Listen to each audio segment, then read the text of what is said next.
Today is Sunday, March 26th. Beautiful sunny day. It's about 10 in the morning. Well, maybe 10:30. And there is two big developments here on Little Estero Island. As I lock my car.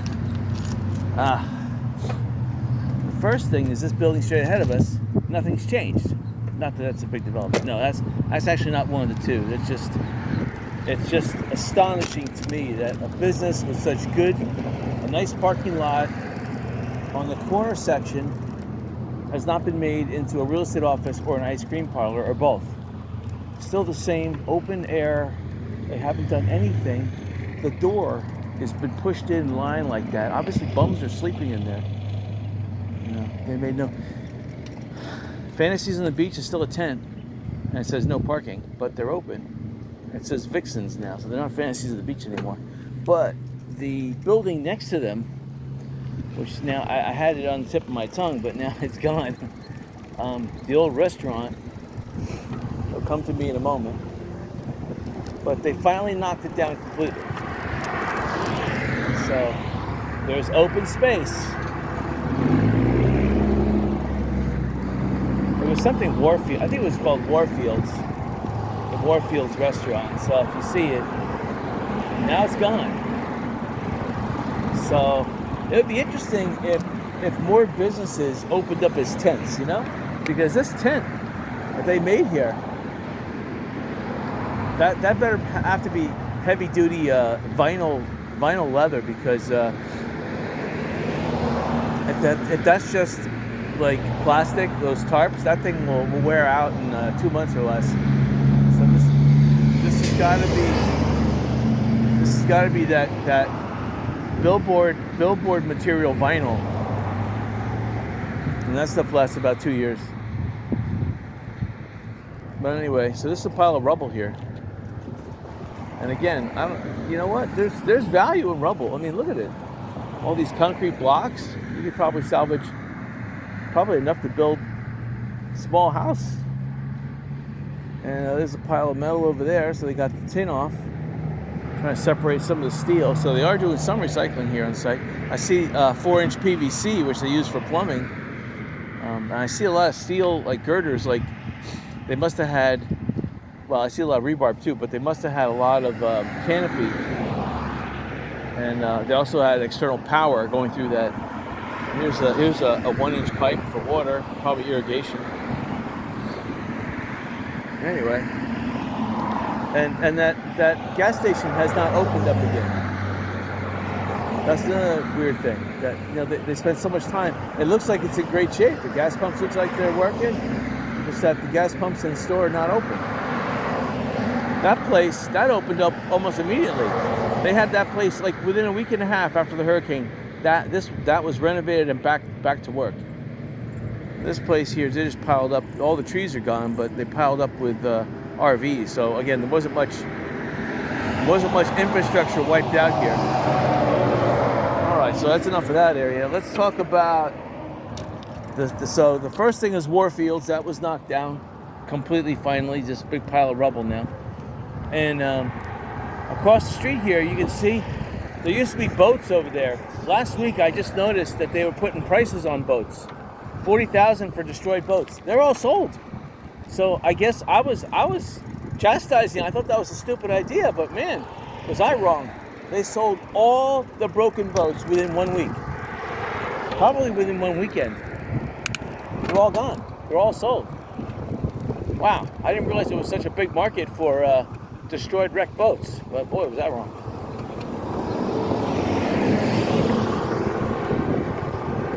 On the right-hand side, there's still San Carlos Lodge Mobile Home Park. That's still vacant. They're trying to sell it. And then up here is another mobile home park. They're trying to sell the land. The mobile homes still haven't been cleared. Again, there's still value in here. All these windows can be salvaged out of each one of these mobile homes. Some of these windows are very expensive, like $100 a piece. So if you say like 200 windows, $100 a piece, you're looking at $20,000 just in windows. So for those people that are salvagers, So you can salvage the stones, which are the pavers. They go for like anywhere between $10 to $15 a brick. You can get hundreds of bricks, so that's a good $10,000 to $15,000 right there. And some of these homes are destroyed. And then windows, some of these double, triple pane hurricane windows that they got, they survived just that the house collapsed. So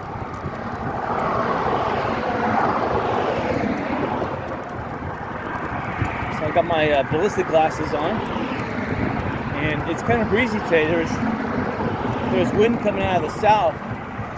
It almost resembles a hurricane type of like preliminary, like low forming wind, because the upper level clouds are going west to east, and this low level breeze coming out of the south is going south to north.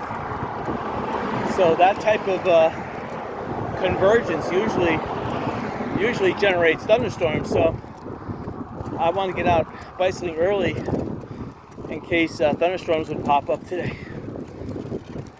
I mean, it was 82 degrees, 81, 82 degrees on my car's thermometer, outside temperature. And it's pretty enjoyable right now with the breeze. And the southern breeze isn't necessarily hot. It's not cool, but it's got that, that southern air, fresh air smell to it. All right, so I'm looking out Matanzas Pass.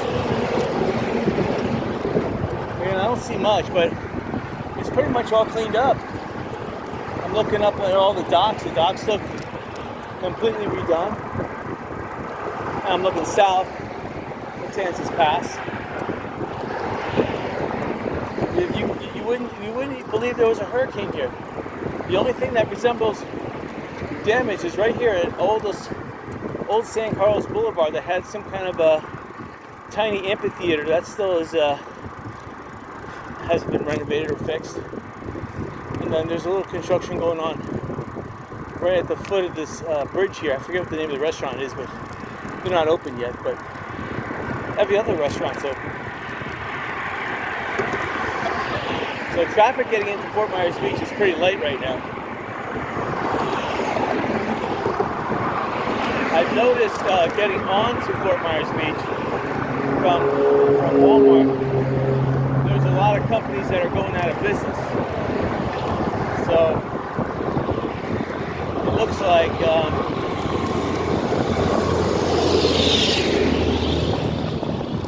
now that the snowbirds are leaving, a lot of the business owners are going out of business.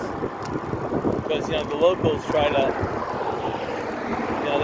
live on a shoestring budget, so that means no splurging. So it's unlike the tourists, they'll spend everything.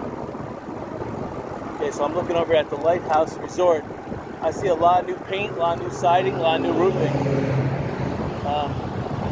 Margaritaville, they're actually starting to put furniture and beds inside the hotel rooms. So I see lights on inside. I see most of the sliders are on. So it's a good sign. I'd say another 3 or 4 more months and that Margaritaville will be open. Okay, 2,000 flavors. Let's see if they're open. Okay, I just saw a guy come out of there. Yeah, they're open. Wow. I should have bought that. I should have bought that business or had an ice cream business over here. That survived, but they're open kind of late. We're not going to go too far down here. I just want to go down and see the Best Western, see what they're up to. I'm not going to go all the way down to Bobwitch Pass because I know they're still closed, because the bathrooms there got destroyed just like these bathrooms here to the left. I want to see what the state, again, all the property here on both sides of the road, it's all for sale. Not both sides, but on the right hand side it's all for sale, and it's cleared already, so it's got a dock, waterfront, it's ready. And it's still free parking on Lynn Hall Park, so 7-Eleven over here. Again, they're grading it, so it's ready for development, but they haven't started it. Just looking for any more evidence of open space. There's a guy trying to charge parking all day long, but you can't compete with Lynn Hall Park for free. So this guy must be really hurting bad. On the left-hand side, again, they have a backhoe here. Looks like he's digging up some of the concrete, so they're really putting this place back to, they're restoring it back to its original state, this beach. But it looks like they're leveling the beach back there too. And there's a lot of people, using the beach in front of that place as their beach spot. Okay, so on the right-hand side and left-hand side, all these properties. See, this property must be owned by the property medic. And here's the Best Western.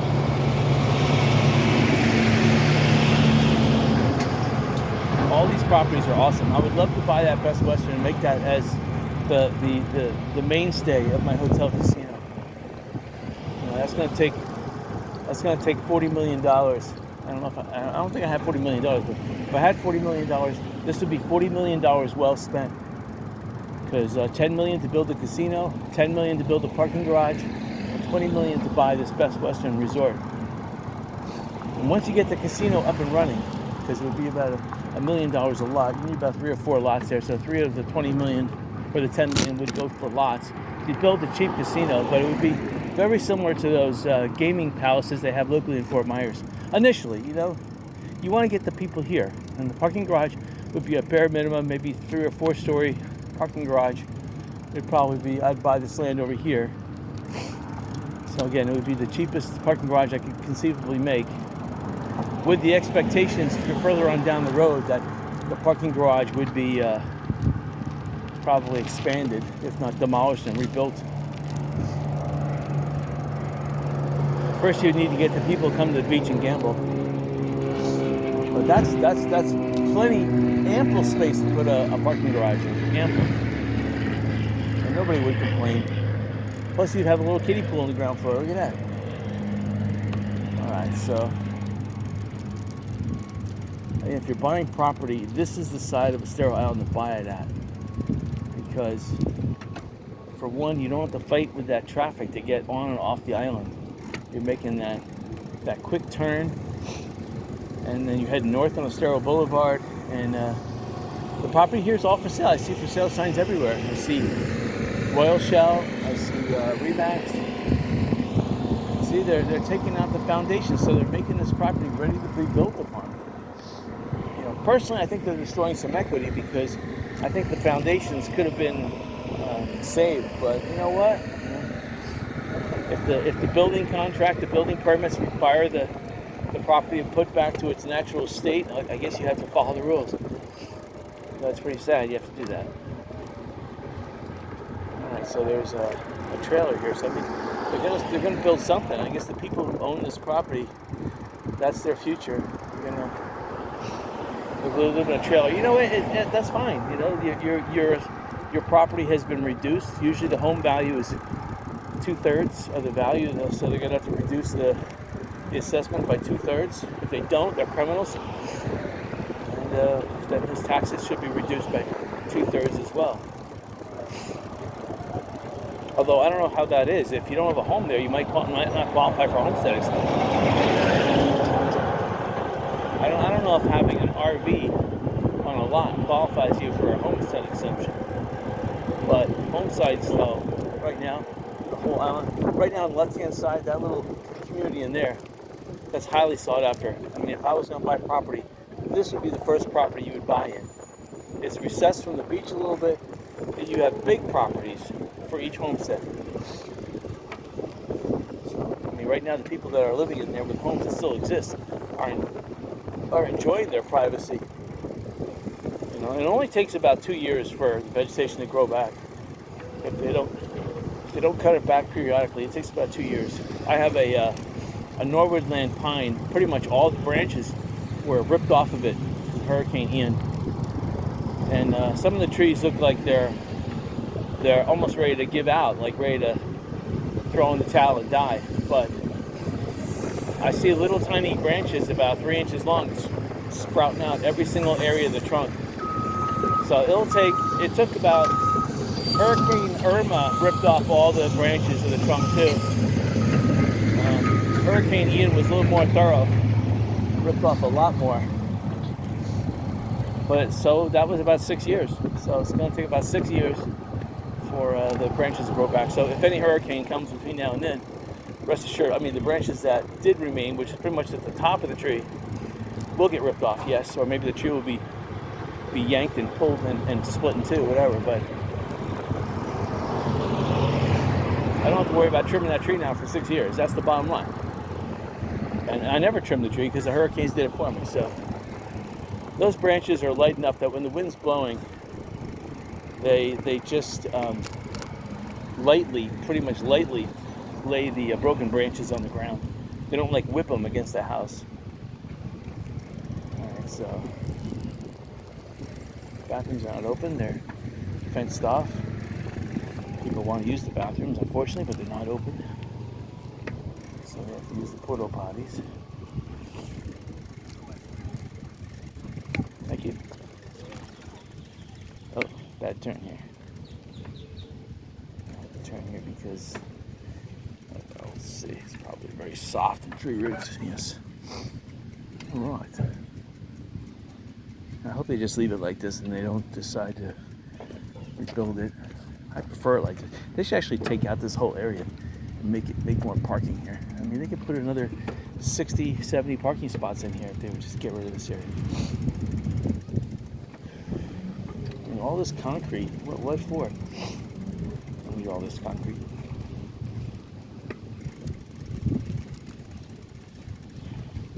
People love this area. See, now they just have rope here, rope and some wood.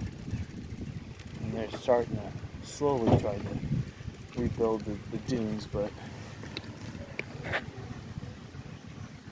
they actually used some of the sidewalk here. The sidewalk used to come all the way down, and it broke here. You can see it's broken. So I guess they're gonna let the beach stay where it is. Here's the porta potties.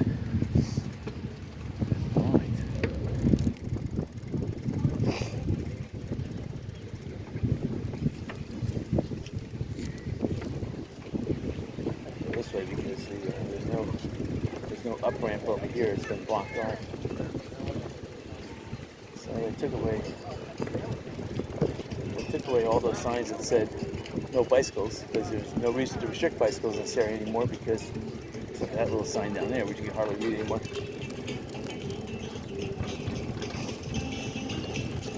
Yeah, and you got the hot dog wagons coming back, so this is good, you know. You don't need permits for that. Well, per se, you don't need, you do need an operational license, but you don't need construction permits.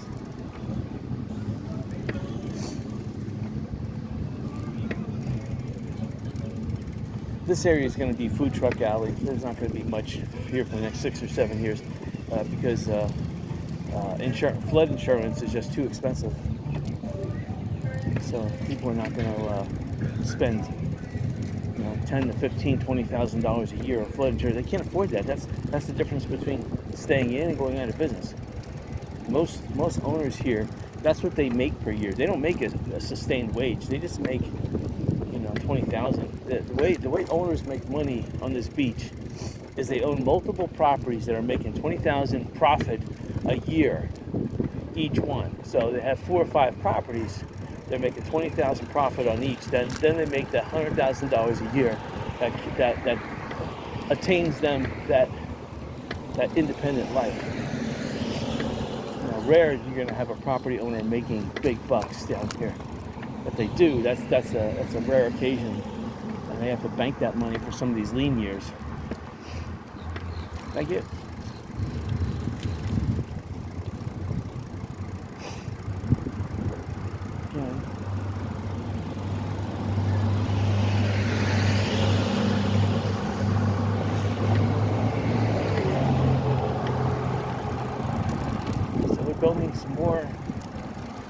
some more pilings over here at Margaritaville.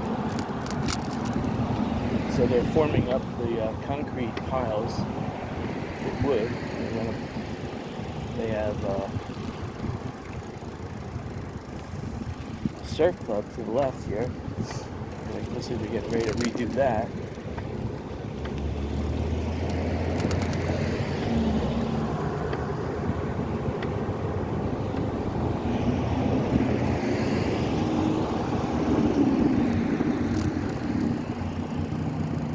Terrible. I got some sunblock in my eye, in one of my eyes, but the other eye now I was feeling sympathy for the other eye that got sunblock in it. It's terrible. I'll probably rub the sunblock into the other eye too. I gotta stop for a second. Alright, let's take a look at this property straight ahead while I wet my eye. Alright, so they're slow but sure. Looks like they're doing the second floor first, and looks like new windows they put on the second floor. I've seen on the way here to Fort Myers Beach, a lot of contracting companies are buying some of the businesses that are going. There are a lot of businesses going out of business on San Carlos Boulevard between Walmart and Fort Myers Beach. Not just on Little Estero Island, which there are a lot, but pretty much almost all the businesses between Walmart and Fort Myers Beach are going out of business. Now there are some exceptions to the rule. I saw that Latitude 26 Hotel, they bought out the old waterfront hotel, so they're expanding. But all the other businesses that I've seen pretty much are boarding up. And I know from experience they wouldn't board up just right now, where season is still, you still have about a month left of season, so they wouldn't be boarding up unless business was really that bad. So business must be really bad. All right, so I see Yo Taco over there.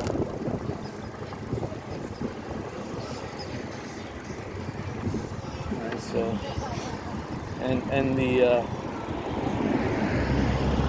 okay, Lanakai is still not open yet. That's sad, you know. This is where they make the most money, and they're not open. So again, Lynn Hall Park is parking for free. I still see about 12 spots in there that were open. I mean, still not that many, but free parking. And they're charging over here $15 on the left side. And the parking here on the right looks pretty full. They're probably charging $20. Let's see what they're charging. I mean, you get 40 cars in here, you charge $20. You're making $800. Yep, $20. That's easy money. But you're not going to get that on weekdays. You're only going to get that on weekends. On weekdays, you'd be lucky to get $10 to get that. Hello? All right. So that house that's on the tilted pilings, that's still there. I mean, the roof is in good condition. The pilings look like they were just painted before the hurricane. All the property around it has been destroyed. So you would think that you got yourself a little gem over here, but unfortunately the staircase leading up to the building has been destroyed.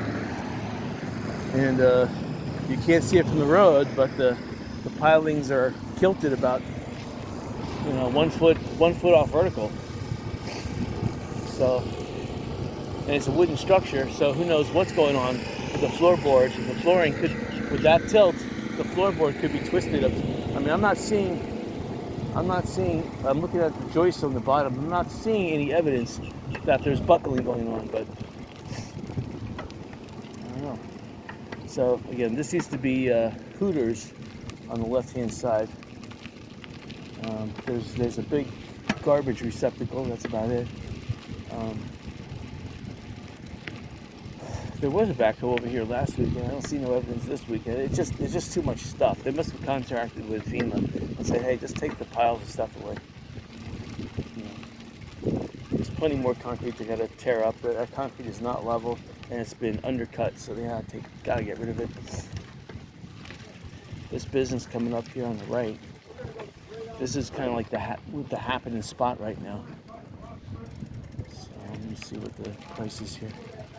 $5 for something. I think a mixed drink for $5, which I guess is not too bad. Yeah, you know, the Lighthouse Resort has their tiki room there. That is really happening. And then Yucatan is not too bad. And then there's a place, I forget the name of it. I keep on forgetting it, but it's down the street. It's got that tiki looking roof on it. That place is really happening. So, and that's the place where people mostly go for food right now. But you have to park. You have to pay $5 an hour to park, which is sad. But that's what you have to do. Now the Lighthouse Resort, you don't have to pay for parking, but it's kind of hard to find parking in there. All right, so the beach hardware store, the goods, whatever you want to call it, that's still looks like they're trying to fix it. But and again, across the street here, that's one of the bicycle rental places that needs to come down. Leaky Tiki across the street. That is nowhere to be found. That would be a good, I mean, I would love to buy it for a real estate office and a convenience store. I'd put a convenience store, real estate office, and a ice cream place right there. Why not? Because you're right in the thick of things. You know, this is still the thick before Diamond Head. You know, once Diamond Head comes back online real fast, and plus these hotels across the street, they're gonna put something big here. They aren't gonna just put these small little 1960 style row tenement hotels in. They're gonna put something big like Diamond Head. So you're gonna have tons. It's gonna be like a mini Daytona Beach in this area. You're gonna have tons of high rises with tons of people, and they're gonna be crisscrossing the road, especially if you get ice cream. And they're gonna be looking to buy real estate in this area. So this Pride Power, again, a perfect spot. If I was Pride Power, though, I would sell this building on the left, this low riding thing, because it used to be it was a convenience store, then it was a video rental store, then it was something else. They don't need that. They have a building next door, but I mean, if they're selling a lot of real estate due to it, you know, hey, keep the business. But they have this place next door. That doesn't make any sense.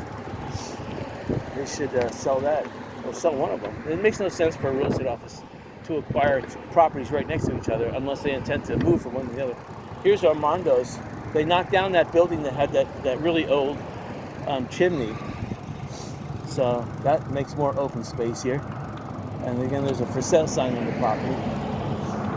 And then we got the other piece of property over here, which was the Shamrock Bar. This property on the right-hand side needs to be knocked down too. But of course, they want to sell real estate in the area, so I guess they have to have one presence. Who knows? If I was them, I would sell that as is. Get the money right now before the market crashes, because they could easily put a temporary like across the street here. This Royal Scoop Shopping Center, whatever you want to call it. That's prime. They built this building in the 1950s, 40s, whatever. They built it. They built it well, and it looks like it survived pretty good. So I wonder if they had the hurricane shutters deployed. But if they did, then they still would have been flooded with 15 feet of water. But you know what? Concrete structure like that, you rip out the tiles, you rip out the floor, the carpeting, whatever. Strip it to bare bones, and then you just rebuild. It's not a big deal. All right, so the Beach Connection, now it's for sale. Wow. So someone bought it, was going to renovate it, and now it's for sale. Great. I'd still like to buy it, but I'm a lowballer, so I like the accessibility. I like that there's beach access right across the street. I like there's enough parking for about 12 cars. It's right near a church, so you can have ice cream that people from the church will come over. And then you have all this property across the street here that still needs to be developed. And then the property right next door to it looks like it's going to be developed. And there's like 3 homes in a row that are all wood next to the church here that need to be wiped out. I mean, they need to be taken out.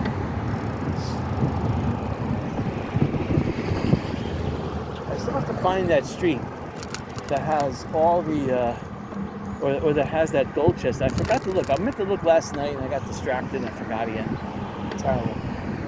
So I'm going to be periodically looking over to the left and seeing if I can find that street that has it went on for a long ways, and then there was a section that was like a cul-de-sac on the right hand side. So I think it's the street right before the Red Coconut and the Fort Myers Beach RV park. So I'm going to try going down that street and seeing if I can find it. Or it could be the street after it. I'm not sure. Somewhere around here. It could be one of these streets. And it had a dock at the end. That's what I remember. Anyway, a lot of the places here on the right-hand side, they're in various stages of renovation. This place here looks really good on the right-hand side. They just, I guess they had some roof damage, but the roof I'm looking at right now looks perfectly fine. And they have some containers. They're fixing up the ground floor. On the left-hand side, again, all the stuff has been rebuilt. So it looks good. And then right here on the right-hand side, this Beach Shell Inn, they're still, it looks like they ran out of steam, but they were doing a lot of work. They got the property looking aesthetically good, but I see the windows are still open, so that means it still stinks in there. They don't have their AC running, so, they're probably contemplating, was it worth it? Or should we file for bankruptcy? There was we just passed the place on the right-hand side that used to be a building. See, on the left-hand side, general contractor is putting up its claim. All that debris, there's just a little tiny mound of junk on that property that they still have to haul away. It looks like it was a recent mound that they just put there. So see, they're just clearing out some of the cleared property that wasn't fully cleared. They're finally clearing that. And some of these trees that were listing, they cut them down. So again, more open space.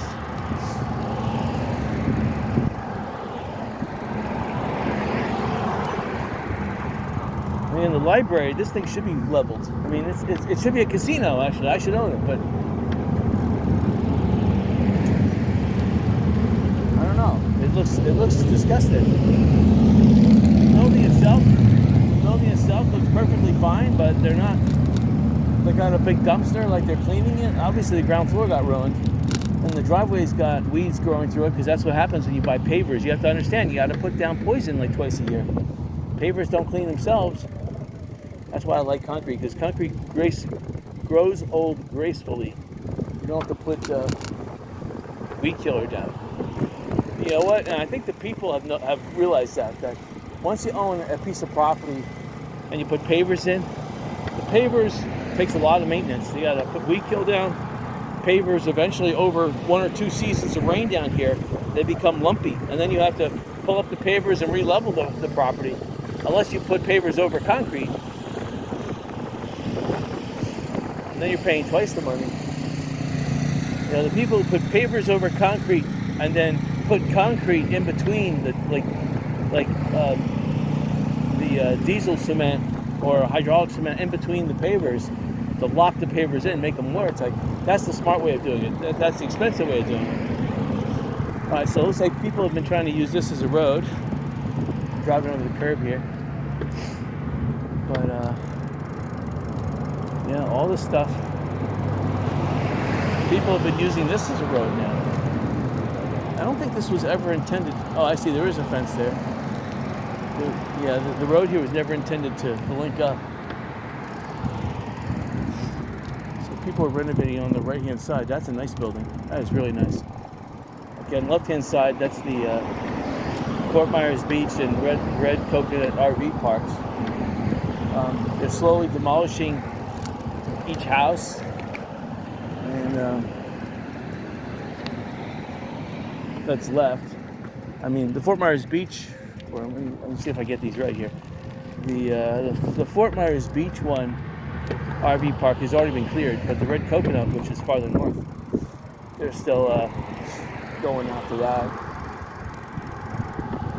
I mean, this property, the way it sits, again, you're talking millions. You're talking $10+ million, even the condition that it's in. But that would make an excellent hotel. and then you buy the property here on the left, and you put a bridge over the road.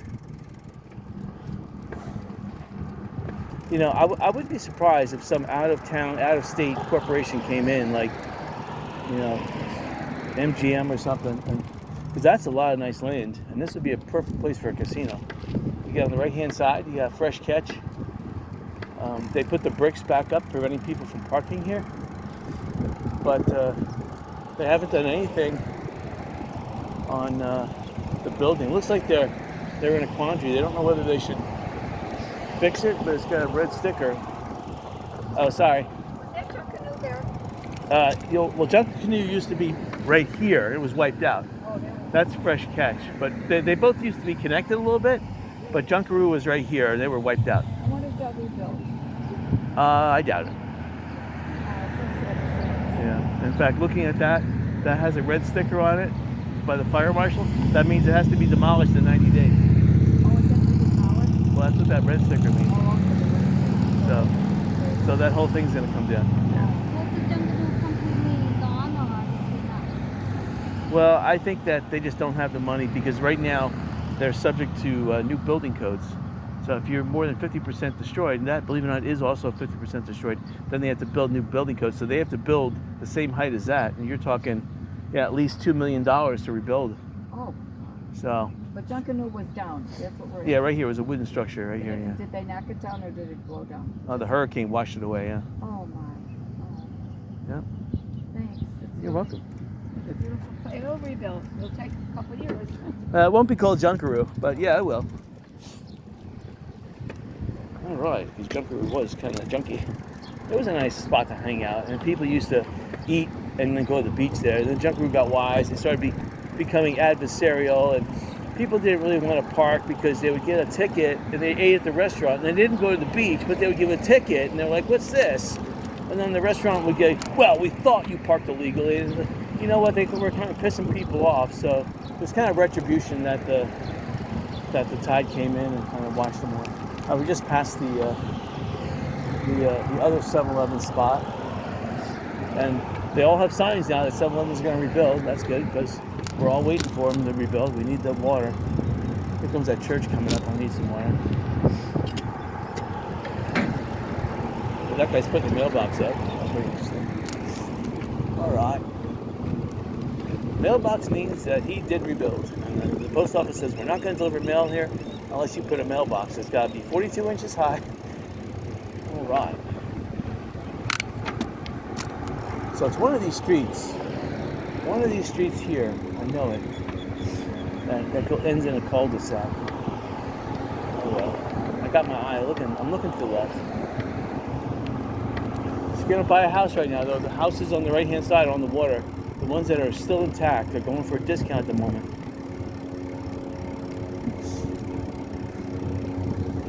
The ones at the left are going for a severe discount.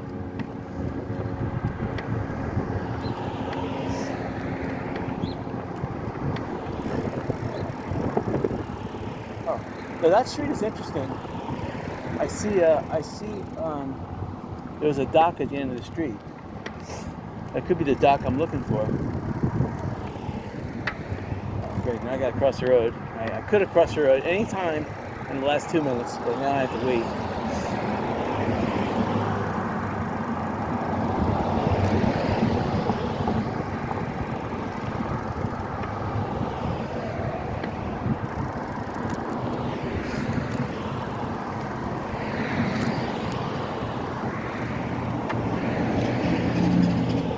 Still a lot of destruction around here. All right, so they put a backhoe in front of that building on the left-hand side across the street. So I guess the realization is that they're going to give up on renovating. They don't realize that electrical is a big thing. Electrical is a big undertaking. And you really, if you're not an electrician and you can't test all the wires, you don't want to just rewire everything and then have it explode, you know, or live in a point where every time there's a surge, it trips the circuit breaker box because there's a short somewhere. See, you gotta redo all the electrical, you And once water gets into the electrical, you have to almost rip it out, and that's what, you know, some of these homes that look like they survived the storm, that's the difference between salvaging a home. Like this home here on the left, you think it would survive, but it's the electrical. You know, the water got high enough that this guy straight ahead of me, though, trying to renovate this house by himself. Good luck on that one. You know, but I understand you paid $3 million for it, and you don't want to let it go. Insurance is only going to give you $250,000, which is pretty sad.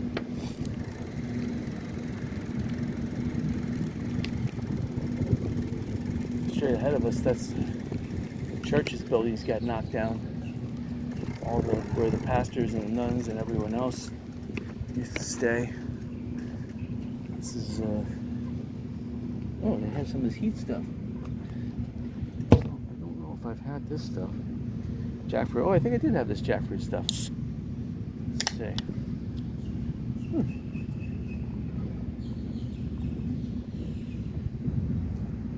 Oh, it's not too bad. I may stay for a second can. Terrible. Looks like there's an old bus over there.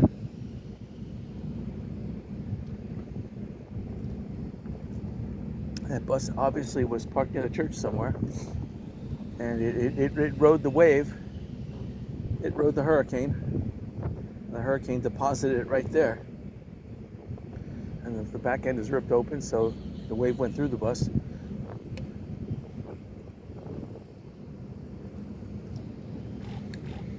Hopefully somebody wasn't sleeping or living in that bus. I bet they're sleeping and living in it now, which is pretty sad. Probably smells like red tide in there. And there's a bus, there's a camper over there.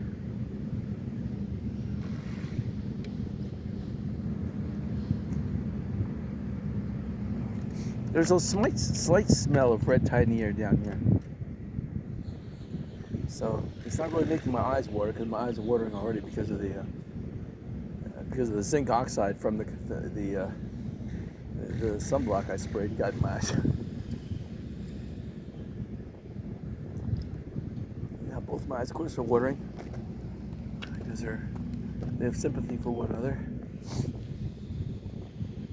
This jackfruit, this jackfruit heat thing, it's not too bad. 0 sugar. I wonder how much caffeine. Carbonated jackfruit.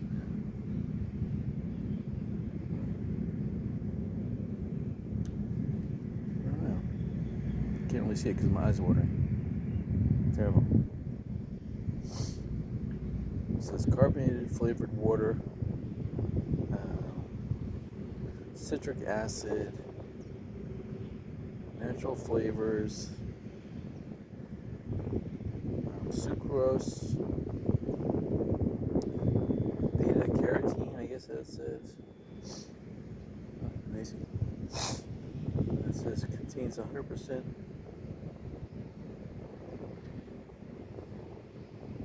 total caffeine. What? Wait a minute. What? Oh, 100 milligrams. I thought it said 100%. 100 milligrams. That makes more sense.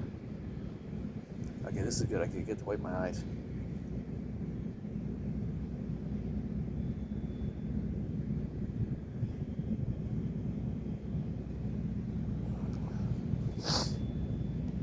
All right. Oh, that was pretty good. All right, we're going to take one for the road. See what happens. Terrible.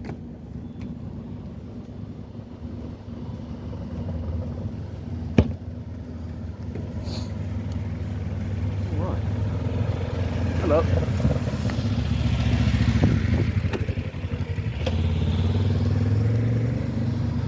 All right.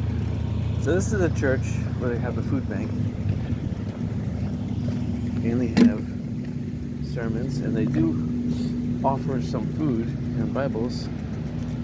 So in case you need, they want to help people in need here. And a lot of the RVs that are local here, they are people who support the church. But the church, they used to do more on Sundays, but they're doing a lot less. They're focusing on their masses right now, which makes more sense. That's how they make their money. And unfortunately, this church still hasn't reopened fully. They do offer some forms of daycare. They offer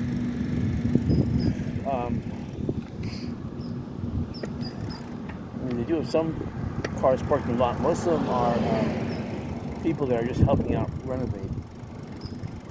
But like I'm looking at them right now, they do have like 3 or 4 people that are helping them out. So whether they're painting or doing drywall or cleaning or installing lights or whatever they have to do. But most of the FEMA trucks have moved on, but I know FEMA still supports this area.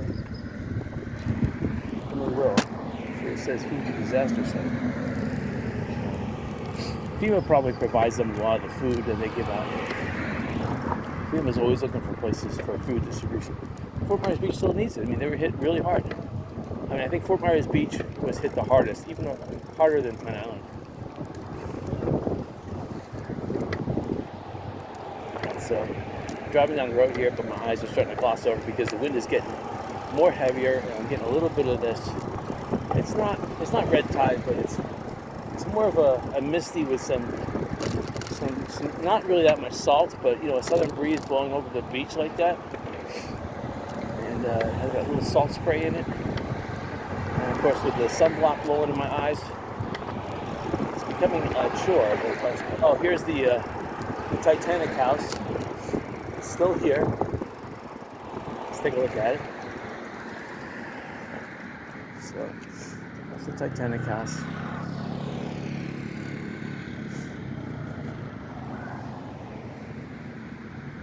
You can see that the house was being torn in two in the middle,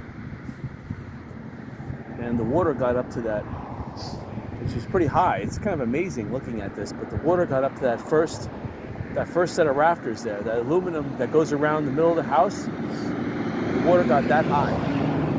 So that you have ground floor, first floor, second floor. So the second floor pretty much survived the main brunt of the water, but the waves that crashed, if 2 17-foot waves came together and splashed up, they could have got up to 22 feet, and then that would have splashed into that second level up there. So because the home is ripping apart, wind would not do that. So water does that. And when I be specific, a saltwater wave coming in from the Gulf of Mexico, being pushed at 150 miles an hour, will do that. It has that force behind it. All right, so this is the church up here. Again, it doesn't look like it was damaged as much, but there's literally been no work done to salvage this thing. It looked like they had cleaned this place out initially, but I mean, it's a church. They should get this thing up and running. The whole congregation should come here and help this place out. See, they're having an outdoor mass. That's what that sign said. They need as many masses as they can, beach masses. But they should buy this land too, on Baymar Drive. Look at all this property for sale. Still, you have homes that are toppled over.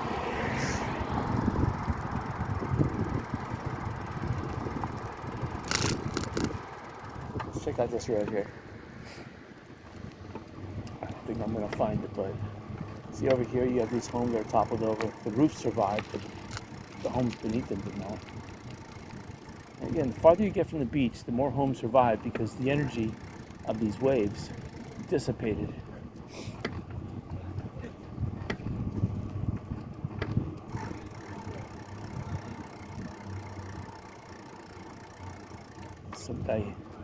Some guy in that house with a lot of hope. But so here's a guy that fixed his lanai, some wood. He's actually finishing off the ground floor, which is smart. That's the thing right now. If you could fix up your house, I'm not saying you should violate building codes, but building codes are relaxed for homeowners that are doing their own general contracting. You can get away with a lot of repairs right now, but you can grandfather whatever is on your property is now going to be grandfathered in, pretty much. I mean, it's unimplied. So because the hurricane destroyed so much that it's hard to say.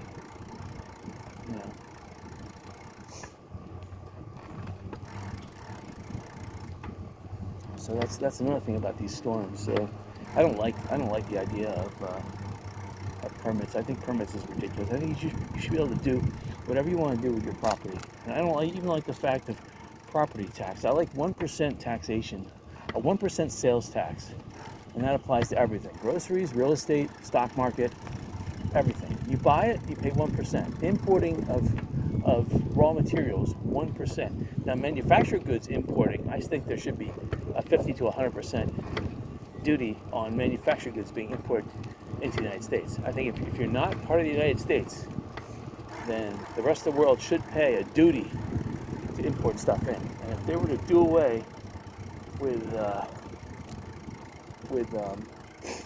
these silly building permit laws, which is preventing basically people from living. I mean, half the people in America are handymen. I wouldn't even call them. I don't even like the word contractors. I think they should do away with these contracting permits and occupational. I think they should do away with that. I think that's un-American.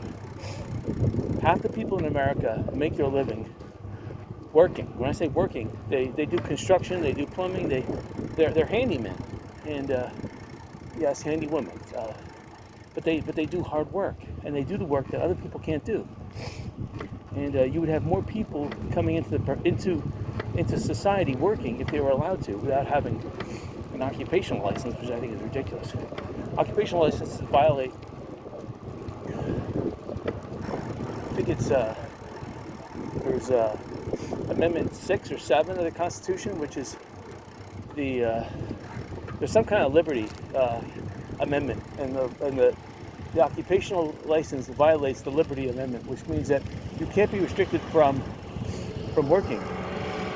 If you want to work, if you want to bottle booze, if you want to do whatever, you should be allowed to do that. You shouldn't have to have some kind of special permit. And that's the other thing. I don't think there should be any laws regarding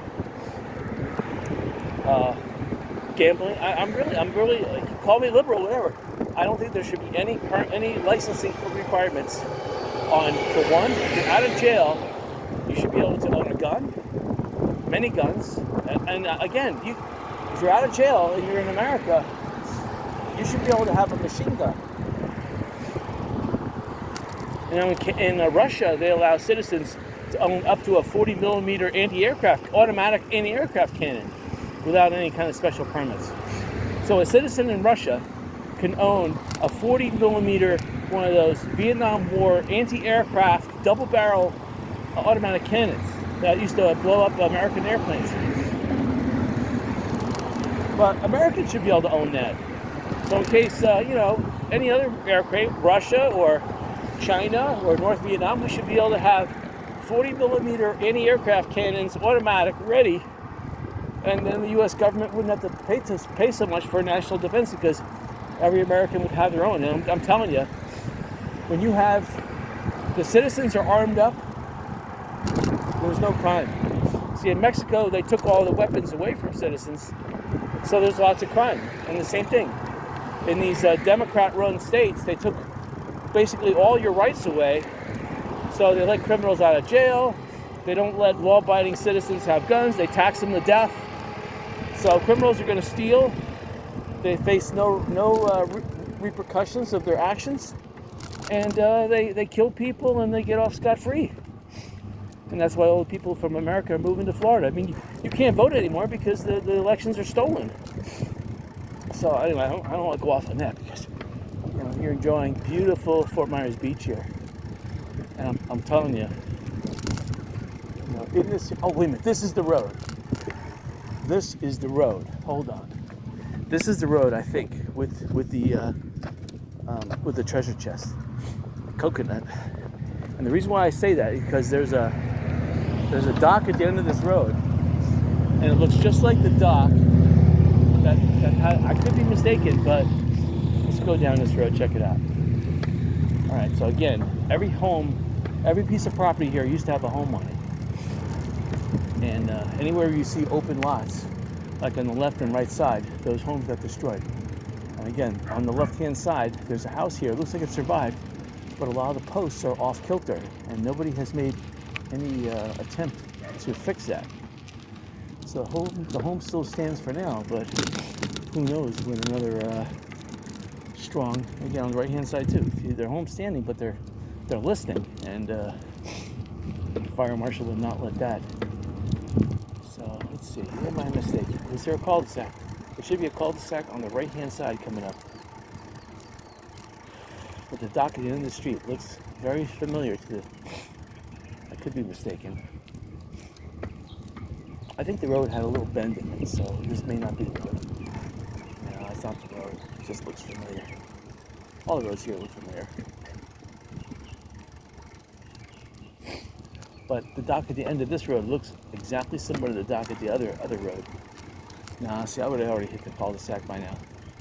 I must have passed the road already. Gosh, yeah, let's check out this dock.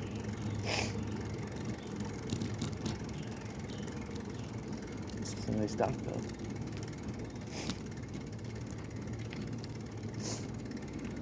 Oh, wow. Pier. This is called a pier, not a dock. So I guess it's a fishing pier. Nice. I would bicycle, but now my eyes are starting to water again. Terrible. Gotta put this Celsius down. And yeah, I remember coming out in this dock. Maybe I just got the two memories crossed in my head. This dock looks familiar because I definitely came here before. Look how much boat traffic there is. Wow. It's busy.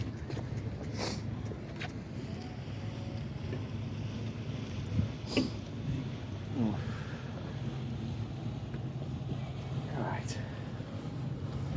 There's a lot of traffic here.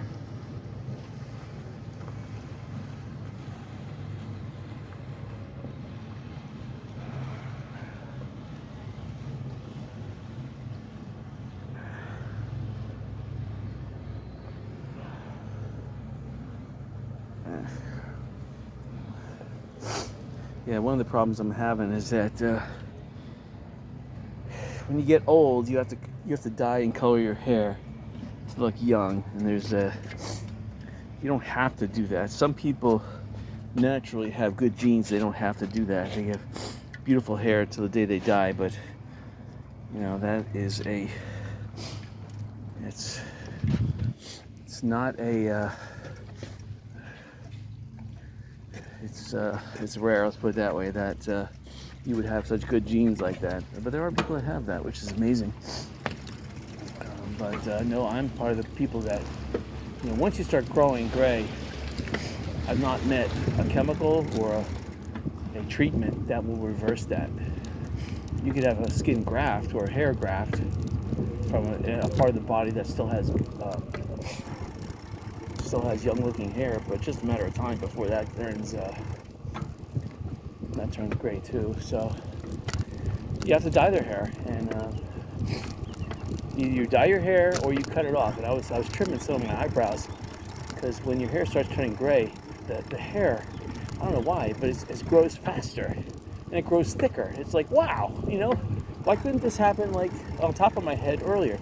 I mean, I still have a fairly good head of hair on top of my head, but it's thin. But my eyebrows are growing in thick and long and fast, but they're white, So I've been trimming it back because those really thick eyebrow hairs, they're hard. Even if you dye them, they shrug it off real fast to become like ultra white. So you have to almost trim them back. So your eyebrows get really thin, and then it prevents the eyebrows from doing its job, which is to take the sweat and move it away from the eyeballs. So now the beads of sweat that build up on top of my forehead, I do have some eyebrow left, but they don't move the sweat down past the eyes.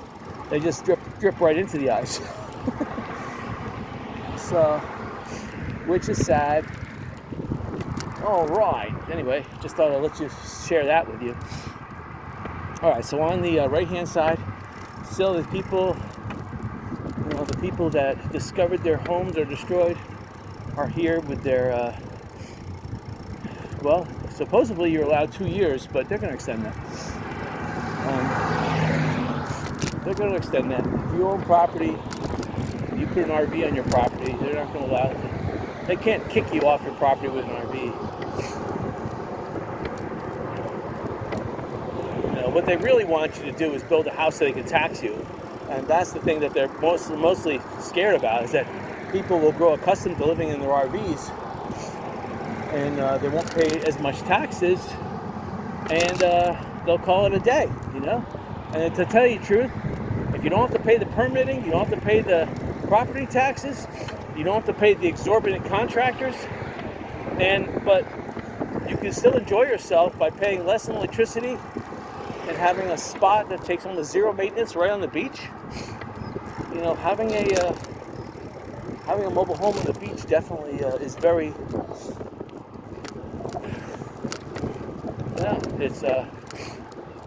it's definitely compelling to do that, because who wants to pay exorbitant taxes or pay extremely high building permits or even impact fees?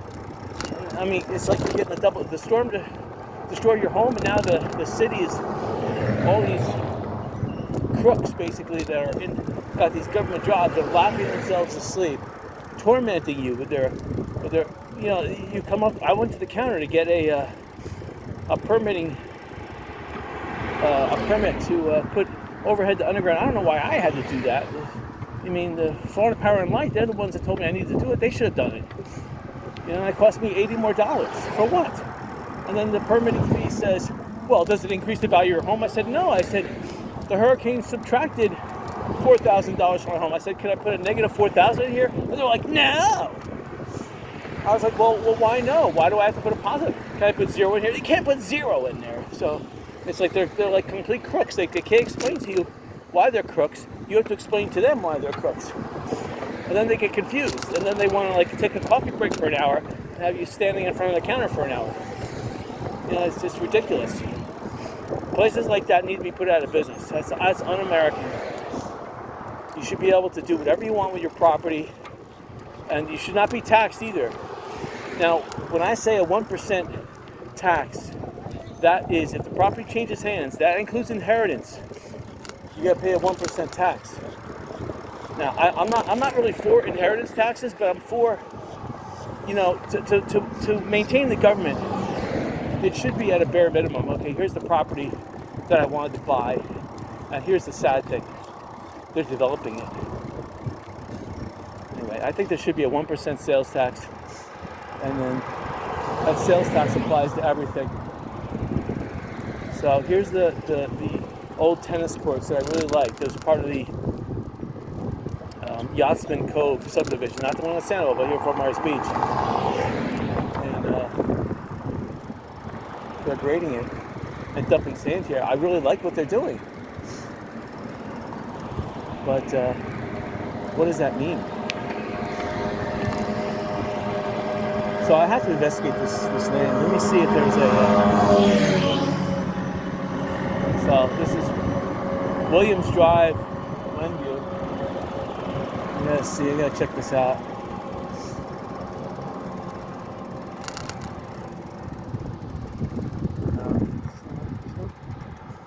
See, that's the thing. When real estate offices here, they develop a tight-knit contact between all the property owners in Fort Myers Beach. Even if you're a real estate agency anywhere, that's what you do. You try to keep your database up to date with you know, any type of land transaction, and you try to know the owners and any relatives of those owners, and you solicit them, because relatives want to buy next to their relatives. So one of the best customers is a relative of someone who actually owns on the beach. So I mean, when a lot of real estate offices, they hire, not really hire, but because you're an independent contractor, but if a lot of real estate offices ask you when they take you on as an independent contractor, they say, you know, notify your family that you're you know, make it proud that you're a real estate salesperson, and let them know that you can help them buy property. So they're trying to win that sympathy as well. Morning. Hello, morning. Morning. So it's now the traffic is building up, but this looks like traffic coming from Bonita Beach. This is not traffic that went down the beach, turned around, is coming back. This looks like these people are going for the complete beach tour. Hello. So a lot of people, when they start at Bonita Beach, so they live down in Estero, they went to Bonita Beach, they go the whole tour at low speed. They take the Bonita Beach, then they take Lover's Key. They're driving north, and they're coming on Estero Island. And then when they get done, they'll either end up. Some of them will continue on to Sanibel and go for the drive there.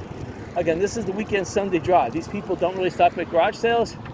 They already stopped at Walmart yesterday. They're just out. This is what they do. You know, this is a scenic drive for them. They love looking at the water. The homes are destroyed, so they're here. And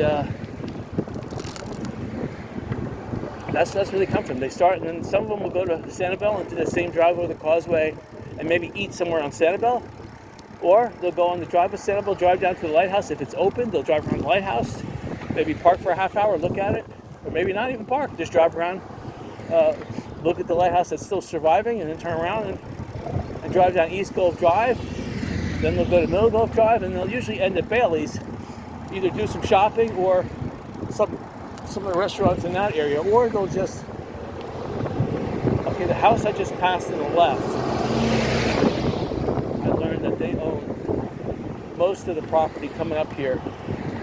This property that we see on the left-hand side, the house we just passed on the left-hand side, they own most of this property. So this property here, there was an old hotel coming up with this blue building is on the left-hand side. They own that. This property is available, all for sale. SVN Commercial Partners. And they own the property up here where they had some kind of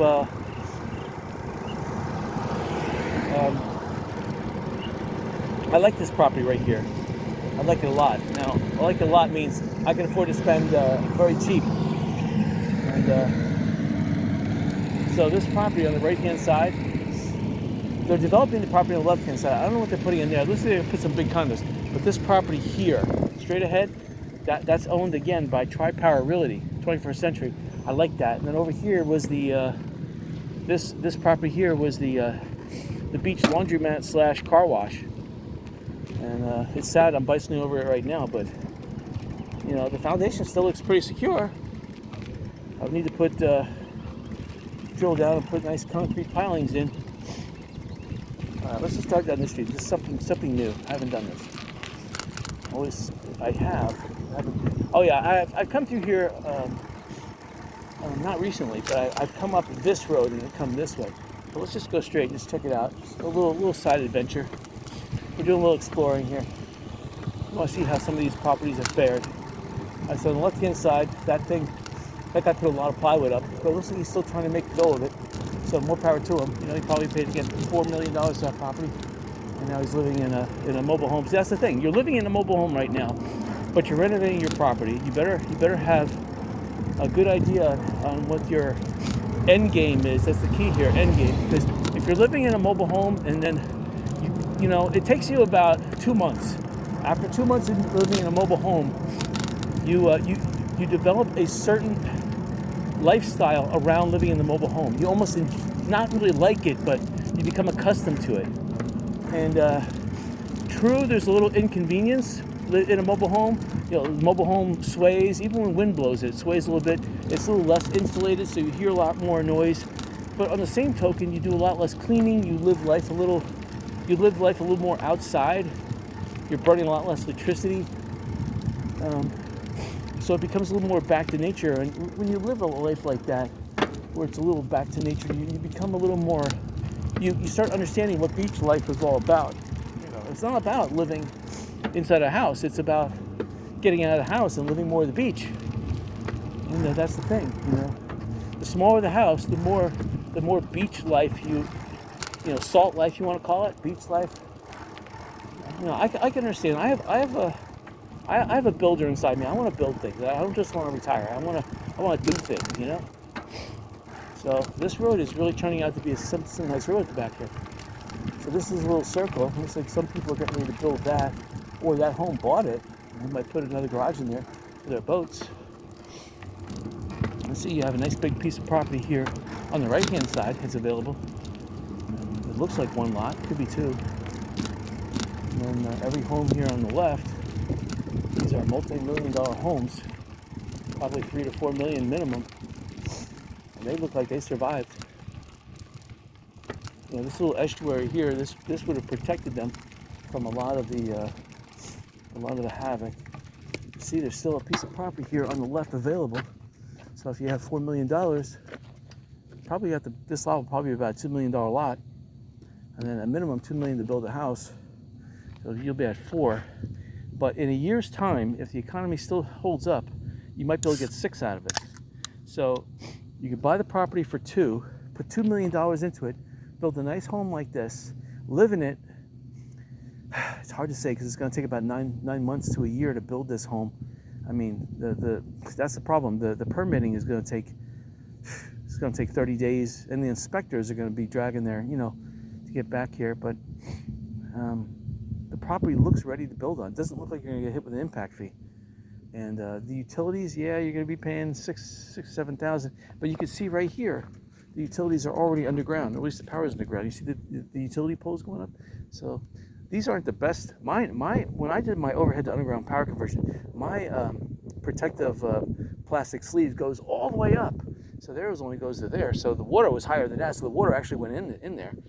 Not that it can't squeeze in from the side, but these power lines you see here are at least 150 amp. So I was lucky. I was able to get the 100 amp because I'm not going to have a tool shop in the back of my house. Why do I need a 150 amp for? It's like I need a welding shop in the back of my house. I mean, now that I think about it, it would be nice to have a welding shop in the back of my house. But I just have a single welder in my garage. Pull it out, rarely. I got it out right now, but it doesn't take no 150 amps. It only takes like 50 amps. That's it.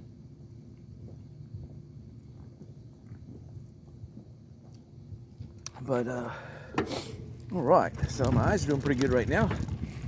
Probably because I'm far back from the water. I'm not getting that salt spray in my eyes. It doesn't really smell too much like red tide. There's a it just has that, you get that when you're by the sea. You smell a little fish, but it's not like that heavy red tide stuff. It just, that's what happens when you're closer to the water. Right now, see, people live back here because they get the breeze of the Gulf, but they don't get the fish. You get that nice cleaner back bay. I mean, you still get fish because there's a back bay back there, but you get more of a cleaner breeze, especially when the wind's blowing through all these coconut trees and all these other shrubs that are eventually taking all that gunk out of the air and putting nice oxygen in the air. That's one thing I miss about Fort Myers Beach is that the foliage was just nice, and I like how they I don't like Naples or Marco Island where they stress, having a big lawn. And even Captiva's getting like that. I hate that. I like it like that Sanibel style, the West Gulf Drive style, where you just let your land get wild. You just cut 3 feet around your house and let the shrubs grow, and it's nice. It maintains itself. You don't have to worry about no fire sweeping through there. And if it did, a lot of those shrubs, a little tiny chainsaw or a hedge clipper can cut that stuff back in minutes. So if there was a fire breaking out, most of the time that stuff is wet anyway. A fire wouldn't really rage through there, and it's kind of swampy, and that stuff kind of accumulates its own. It's like a tropical canopy. It creates its own weather a little bit, like the Everglades. All right, so let's go this way. I think we're gonna head out back by the beach right now. Actually, no. Let me check out the other tennis courts. I like checking out all these tennis courts because I know nobody plays tennis anymore on the beach here. If they did, they'd play pickleball.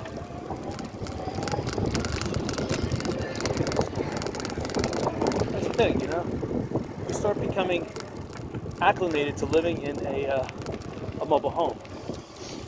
So you ask yourself, why do I own a boat if I only use it once every 3 months? Why fix up a house when I'd rather be traveling and enjoying myself? If I just had an RV sitting here, I don't have to worry about it. Okay, I could have taken that road out.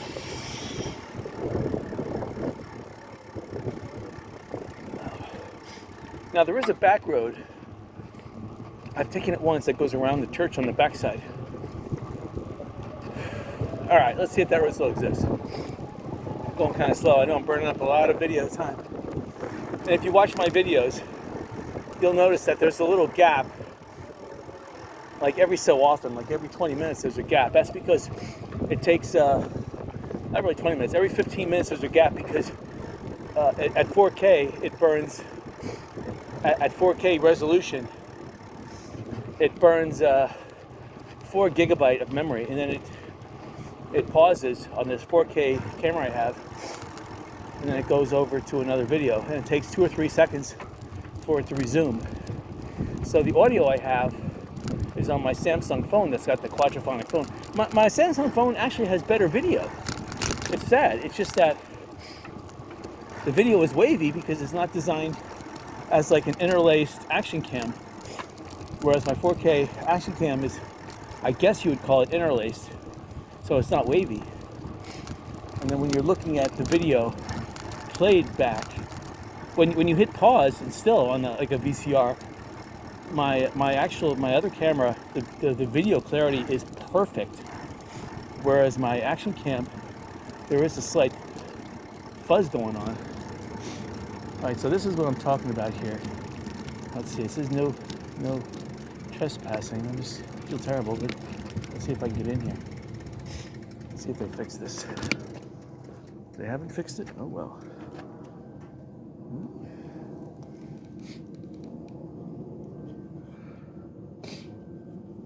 Looks like they fixed it. Yeah, the lock is in place. No, I can't get in. Oh, terrible. Well, I guess they fixed that. So I can't go in there. But although as I'm looking in there, now if you could buy these places, if you have multi-million dollars, I'm talking about $40-50 million, you want to invest it, this is the place to invest it in. This is like a senior living, like a premium senior living facility, and they would hire housekeepers to come and clean the place every day, and the seniors could live here. And there's a senior hall they would play bingo in, and these are really upscale places. And of course, there's nice parking too. So if you had $40-50 million, and that would be a steal to buy all of this, because each one of those would go for $1 million. I mean, literally, you could buy it for $50 million. If you could get a small business loan from the SBA, and pretty much the second, it's hard to say whether they're all one unit or not, but if they're separate units, you might be able to get, right now in the market, $1 million of property. And, we're looking at 150 units, maybe a little bit more. So let's say you had to spend $50 million to buy it. You might be able to sell it for $150 million and put $100 million in your pocket, or sell it for a discount, $100 million, and whatever property you haven't sold in 3 to 4 months, you package together and sell it to someone else, and they could have the fun. You would still make between $50 and $100 million profit.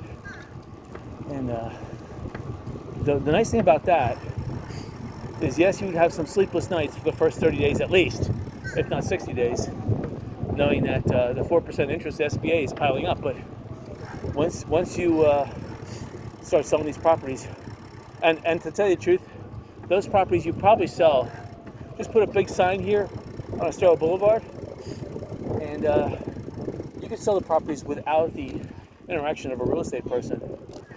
Oh, thank you. Oh, I see why they did that.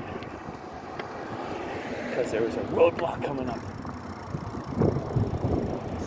So this home coming up on the left-hand side hasn't been demolished yet.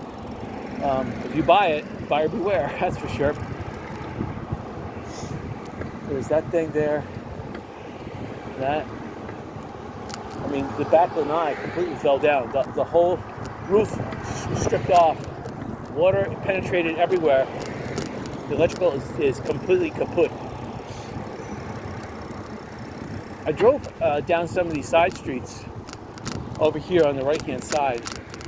This is an interesting area too, but you would have to consider, you would have to work in the Bonita Springs area to live this far down Fort Myers Beach. Literally from this church southward, you have to exit this area going from Lover's Key to Bonita Beach, the Bonita Beach Road. Getting to Bonita Beach Road is not a problem. It's just that there are some nagging traffic lights on Bonita Beach Road near 41. But you would have to work like in North Naples or Bonita Spree. I mean, I was thinking about picking up some, still as a commercial real estate, it's still a good area to handle all of Fort Myers Beach. But like straight ahead of us, this La Hiana, really, that's a nice building. And I like their temporary building, their overseas container line that they converted. That's smart. But any of these properties, this thing here used to be, see, it's for sale. See, they stripped it down inside. It's not really open for business. This used to be an old gas station, then it was an old bank, and now it's boarded up. This, though, because it was a bank, they did some extra. I'm looking inside. They ripped out all the walls, and then the back of this, the roof is hanging down a little bit. But still, that is a good. If you wanted to invest in it. And then this property ahead, I was looking at this. See, there's a lot of open properties down here. This property right here. Look at it. It's got dockage, and this is a big dockage for a big boat. So it's kind of cramped. It's hard to get a boat in here. But look, it's got a back property you can live in, like a caretaker's studio, and the door has been blown open, so someone's living in there. And then this looks like it used to be a seashells, because the way the countertops are, the windows are cracked still. And it looks like there's still some seashells ready for sale inside there. And it's got a white sticker on it, which means you can occupy it at your own risk, which is pretty awesome. And the property's for sale. Let me take a picture of the property sign. I keep on forgetting to call these people up. I'm so busy building my own house. That's the problem, when you're a real estate investor, and I'm also a programmer, also writing software. It's hard. It's hard to get this time. Florida local real estate. Can't beat a name like that. So if I open up my real estate office, that guy, I'm gonna say, hey, come work for Resale Realty. That is it's a nice piece of property, a nice location. The problem is that, come on, you got 15,000 minimum resurface the driveway, and then you have to check the electrical inside. That's gonna be another 10,000, and then drywall. That's another 10,000. So I like how I'm talking 10,000. You have to be realistic. Even the 7-Eleven here, it looks like it survived. You have to be realistic. It's somewhere between $50,000 to $100,000 to get that thing up and running. The driveway looks like it survived. The building looks like it survived. You have to be realistic. This place here, on the left-hand side, this place looks like it survived. But you have to be realistic. They must have spent already $50,000 getting the ground floor back in order. But it's a beautiful building. This thing is worth at least $10 million here. And then over here, the old Charlie Brown's restaurant. They need a restaurant. This side of the island. All the people that are living down here, they have to eat somewhere without whatchamacallit, the Publix grocery store, without the 7-Elevens. They have to really pick and choose. They have to go off island, really. And again, all these cars are looking to eat down here at the beach. They're not just cruising here, they're looking for a place to eat. And there's no place to eat unless you go down to Lynn Hall Park. And that's really the only place there's free to park right now.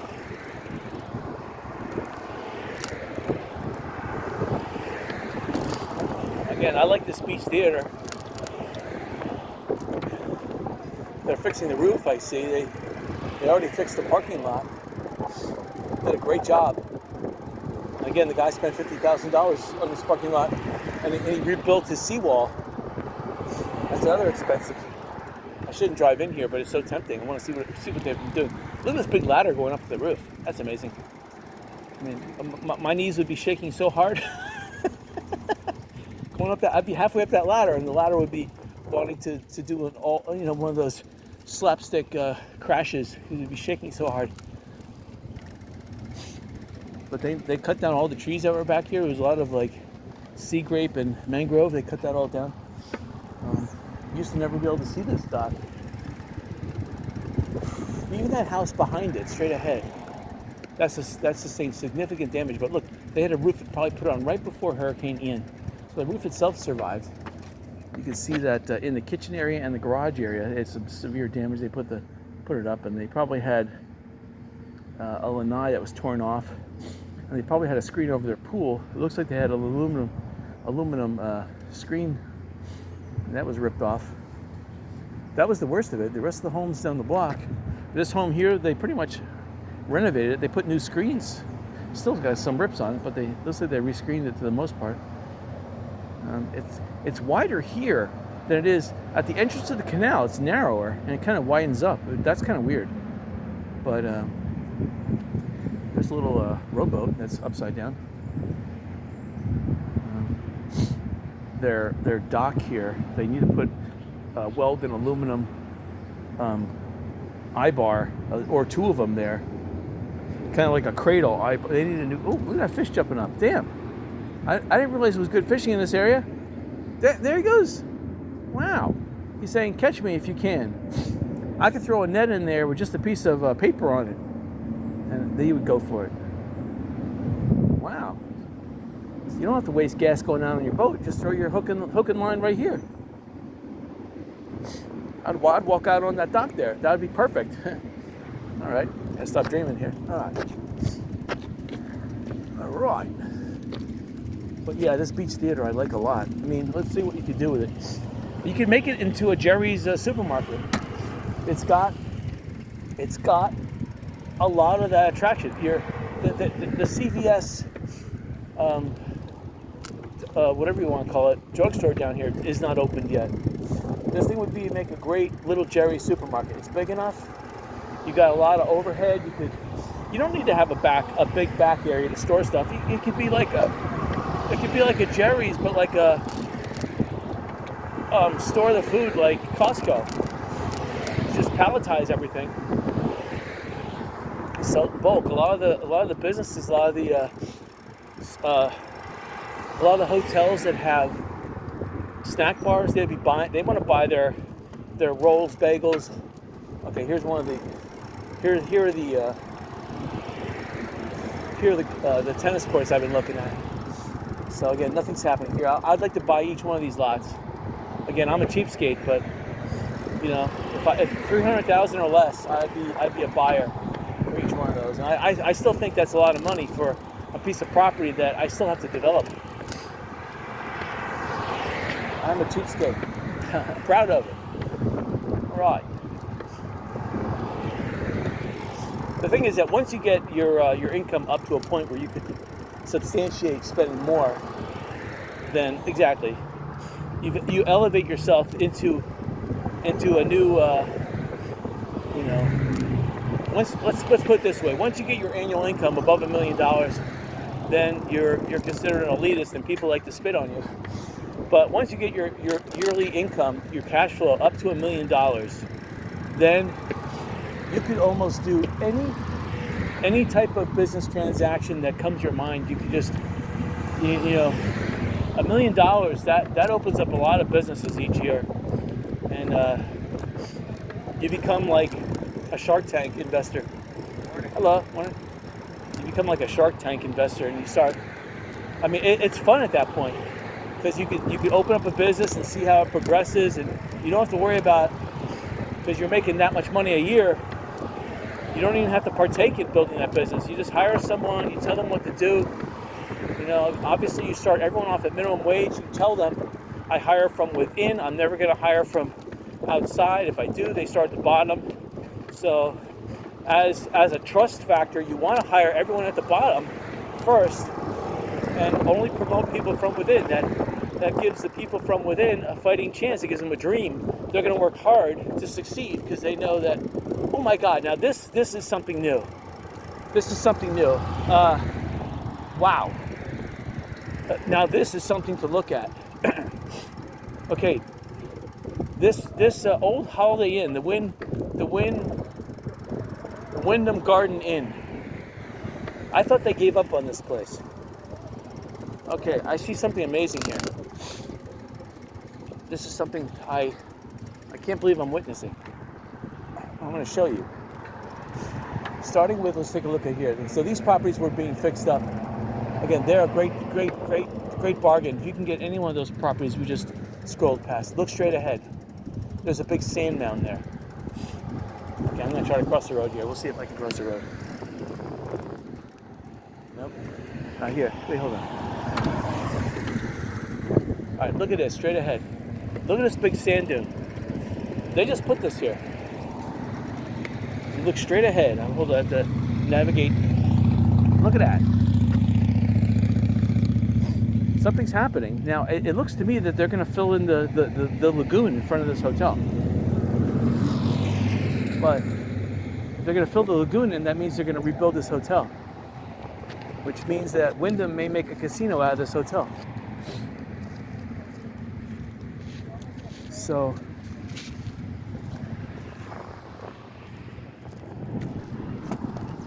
all right, my hat just flew off, but this is amazing. Now, I see a lot of big water trucks, some bulldozers, and some other things.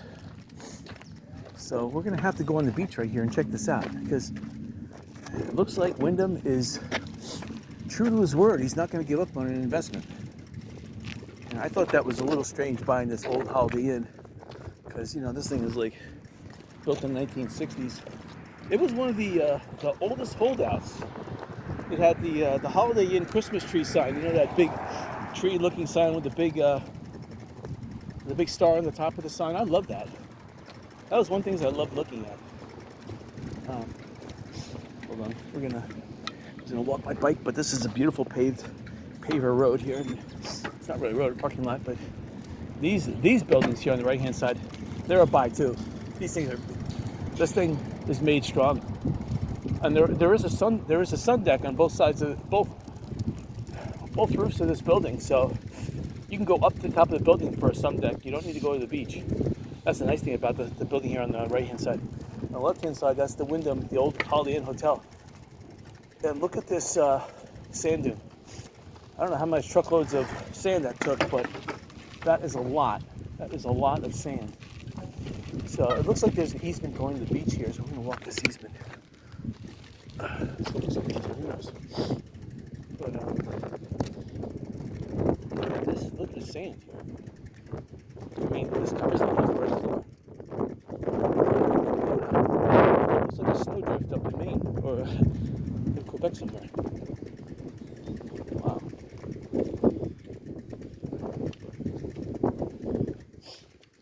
Alright, look at the Fort Myers Beach down there. You can see that big building right straight ahead. That's Diamond Head. And that's where we have to bicycle to. And that building right there, the one straight ahead, that's where the Publix supermarket is. So I see this little sand dune forming here. That's windblown. That wasn't here from the hurricane. That's all windblown sand, because the beach is about 2 feet higher on average in this area. Okay, let's see what they're going to do with this sand. Did they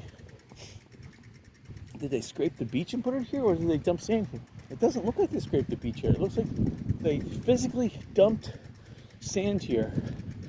So the sand looks pretty clean.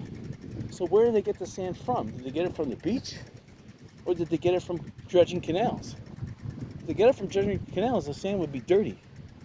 I mean, it would have a little bit of a dark tone to it, like topsoil. I don't see it at all. So I don't know where they got it from. Did they dredge that lagoon over there and put it over here? I don't know. If they dredged that lagoon, still it'd be kind of muddy. You know, if they scraped the top off this beach, I could understand that, but I don't see evidence of that.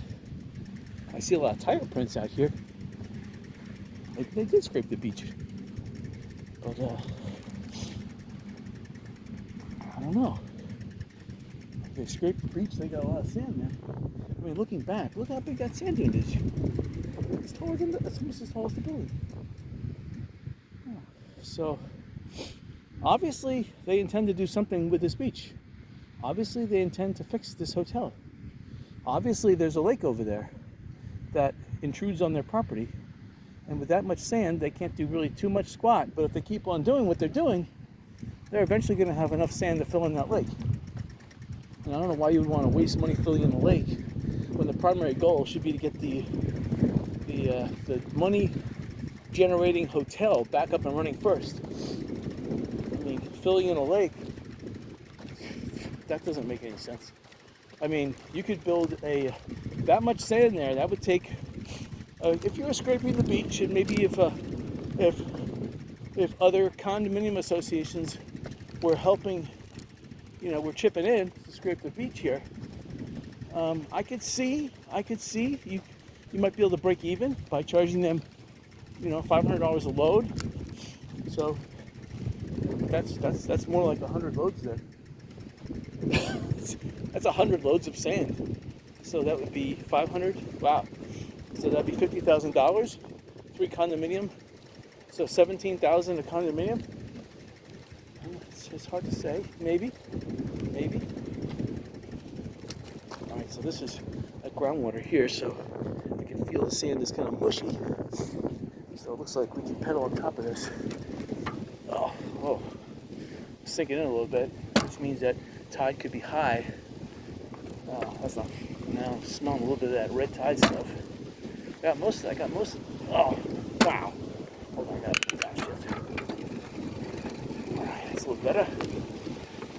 Yeah, this area really smells like red tide. Not a heavy red tide, but enough to makes you want to take that sand that they got and fill in this area. That's for sure. That's what they should. They should have scraped the beach and filled in that low smelly area.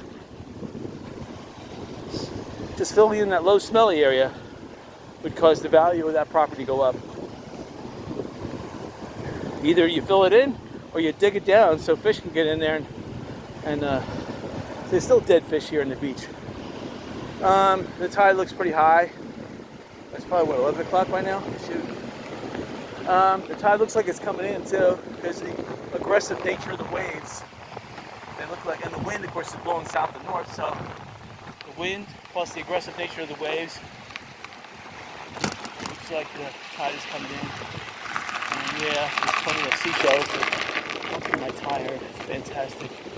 Let's see, I'm riding up here, which means that there was. It's kind of hard.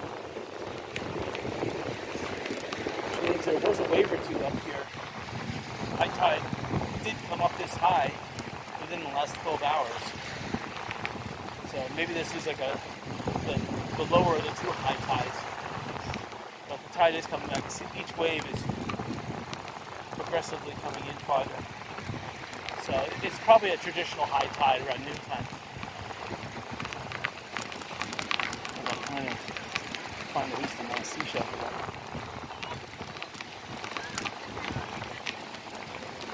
Right. So I'm trying to go fast, but I can't really go fast to avoid these seashells. Look. That's right.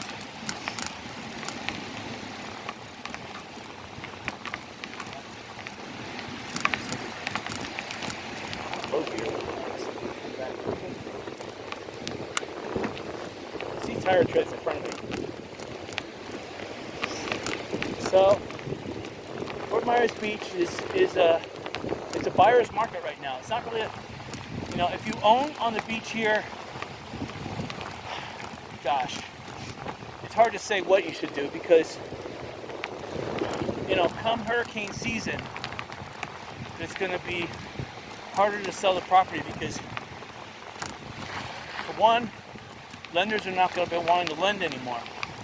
And the same thing with buyers. If lenders don't lend, it's going to be harder to buy. So,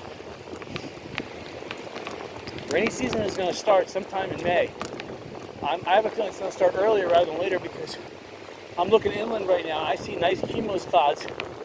Those cumulus clouds don't just blow up to North Carolina and Georgia. No, they linger. They accumulate in the Everglades, and then they create the rain pattern that generates the rainy season. And with this much energy in the atmosphere, rainy season can pop up And once it starts, that convection just, it builds upon itself. And it's like a 12-hour cycle. You get enough energy in the day for 12 hours to build the rain, and then the sea breeze pushes it back to the middle of the Everglades, and it starts all over again. And it has enough energy to repeat itself every single day. So I think the rainy season is going to start around May 1st. Once that happens, forget it. Lenders won't lend because hurricane season then has started. Buyers, unless they have all cash, no one on the beach is going to do seller financing. Seller financing is like for people up in North Fort Myers. Hello. So you're going to have people that want to buy land.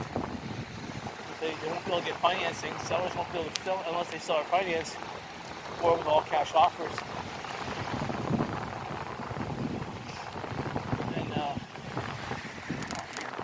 The beach here is soft, so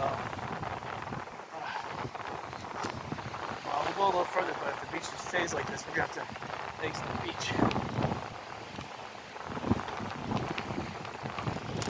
Keeping. So if I ride closer to the water, the beach is a little better, but people riding up there, again, if it was 12 hours ago, maybe they rode up there 6 hours ago in early morning, and the beach was still pretty wet up there, so it was a little more thicker, denser, compactor. It didn't dry out like it is now.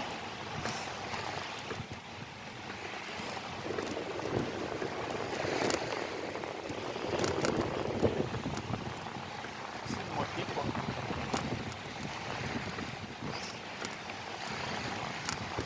A lot of people at Fort Myers Beach are really nice. They lose all their city, they lose all their societal ills. And then when you're on the beach, nothing matters except like salt life, beach life. People are really nice, they're talking, they're enjoying themselves. It's a beautiful surf right now. If you have kids, the wave action right now is a little bit more because of the southerly breeze we're having. And the seashelling, I know on low tide is going to be phenomenal. So, right now the tide is high, but when the tide goes out, it's awesome. Hello.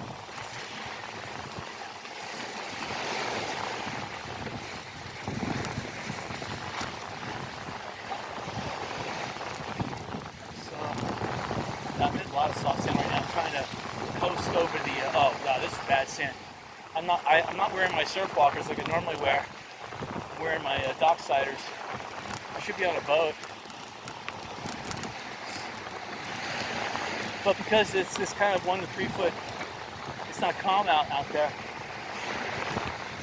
Actually, I got too much work to do at my house. I can't go on a boat this weekend, Sarah. When you have that northern breeze, then a sailboat is perfect because then you have 0 to 1 foot out about 3 miles, but you still have that breeze, so you can sailboat can catch that northerly wind, which is usually thicker, and it comes down to the surface more, and you can sail inshore a lot easier. A southerly breeze like this is good too, but it puts waves crossing sandbars and stuff like that. It's a little more difficult. All right, so the tide is coming in. It's chewing up a lot of this beach. I have to move higher on the sand. The sand here is dried out and loosens. When you have a tilt in the beach like this, it becomes more treacherous. And you have to have a fatter tire. You have to inflate the tire to like 70 psi, 80 maybe. A 4-inch tire or thicker, wider I should say. It's 70 plus pounds of air. You can navigate this beach good. Or a little tiny fat tire. A fat tire, 6-inch fat tire, with at least 45 psi. That would be fine. Mine are 2.1, 29-inch wheel.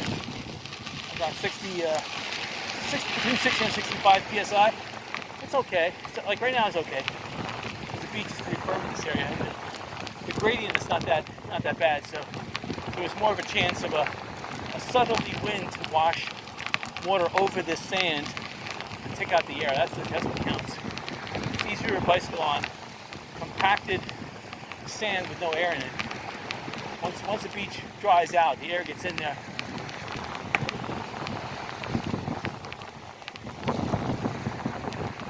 Right.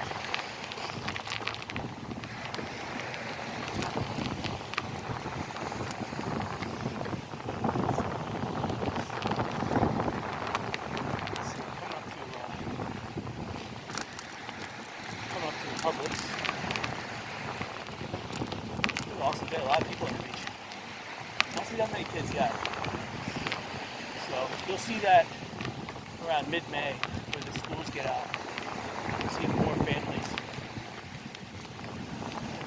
Especially from the east coast of Florida. A lot of families from Miami, Fort Lauderdale, West Palm, they'll come over here because it's quieter. Restaurants are 1/3 the price. You know, it costs a lot less to go to the beach. And right now on the east coast of Florida, there is a lot of parking if you get into Hollywood. But if you go to Hollywood, you have to go back out to A1A to get any type of meals. And a lot of those, you know, you feel like it. You know, the problem with the east coast of Florida is that beach life and urban life are kind of like overlapping. So if you go to the beach and you're enjoying yourself on the east coast of Florida, and then you want to go to a restaurant still dressed in your beach attire, you got these city folk that are looking at you like, hi, we're here because, you know, we just worked and we want a lunch, and we don't want to see people dressed in sandals and beach clothes. You know, and you feel, I don't know, there's this confrontation going on. Not really a verbal confrontation, but you got those scorning eyes. And you could read their expression of their faces. Whereas over here, people, if you wear a dress outfit, you're out of place. People are not going to scorn you over it. You know, here everyone's relaxed, so it's more friendly over here. The only problem with right now is that you have only 1/10 the amount of property back on the market for rent. So property will be a little bit more pricey, and you have to consider going off island for a family style meal. You definitely have to go in the northern side to Walmart because Publix is actually closed down here.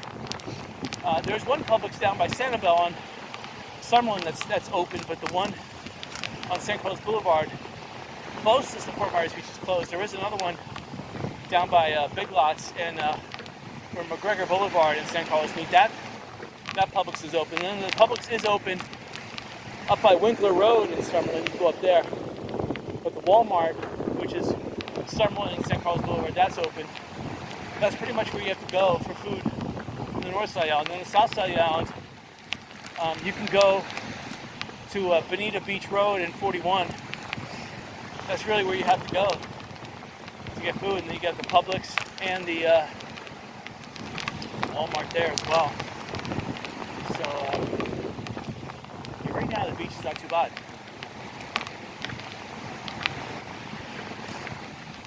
This is actually the best day to videotape.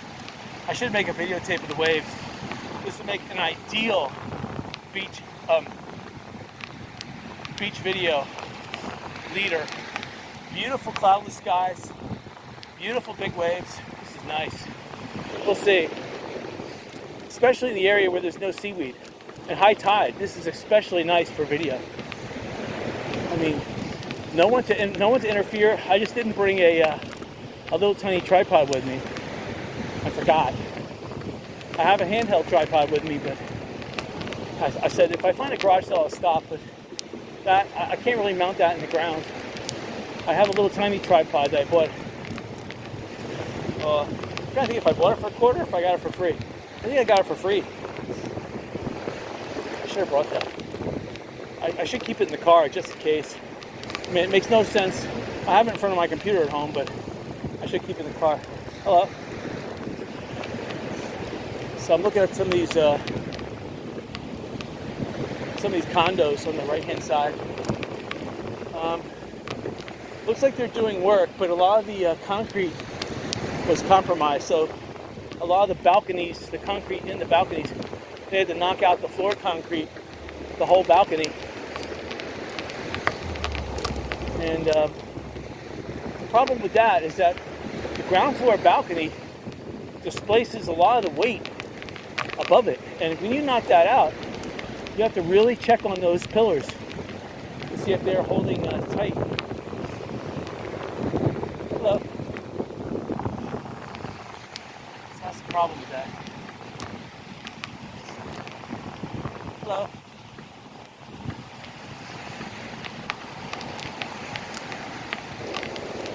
These condos on the right-hand side, the first floor got damaged. It looks like the second floor somewhat got a little damage, but half the units are completely restored. The other half, there's a little bit of work going on.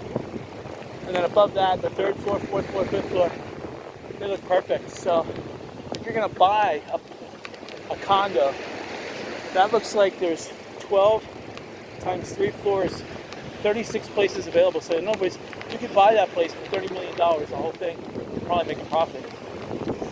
Hello.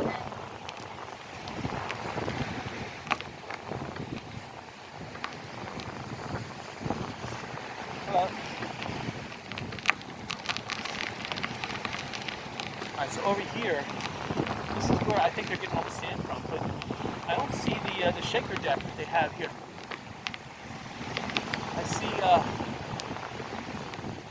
I see backhoes, I see dump trucks, the stuff that you would normally see like in the Yukon hauling gold-paying gravel. But I don't know if this white sand is that rich in gold. Hello.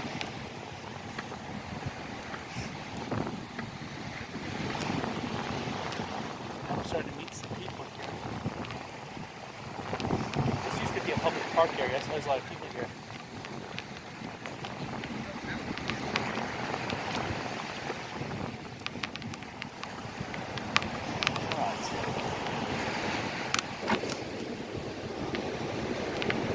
So right now the beach is really nice. And the waves are really nice too. Again, if I could make a beach video here, this would be awesome. I would want a place where I'm not hearing a commercial truck backing up though, but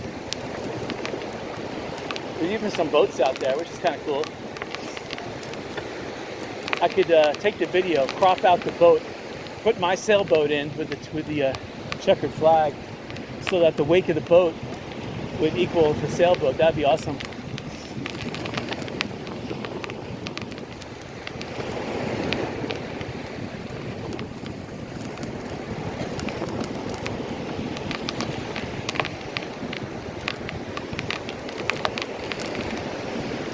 Yeah, a lot of open space here on the right-hand side.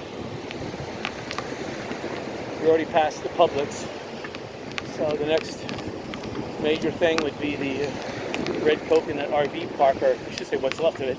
There's not much left of it, just open land. I guess the Junkaroo Fresh Catch comes before that.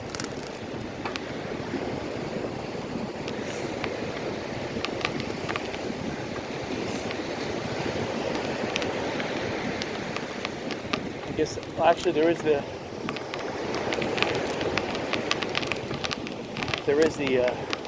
church that I normally stop in. That would be coming up next.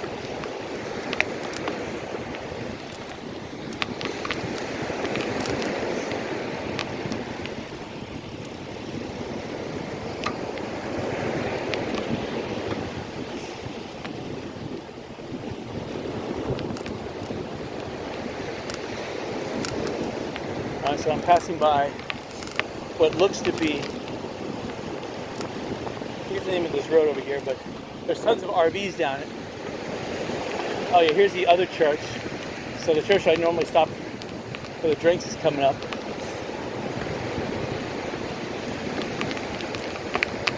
There's a huge tree that fell down over here. That's amazing. And its root system did act like a block. So when they say on Sanibel that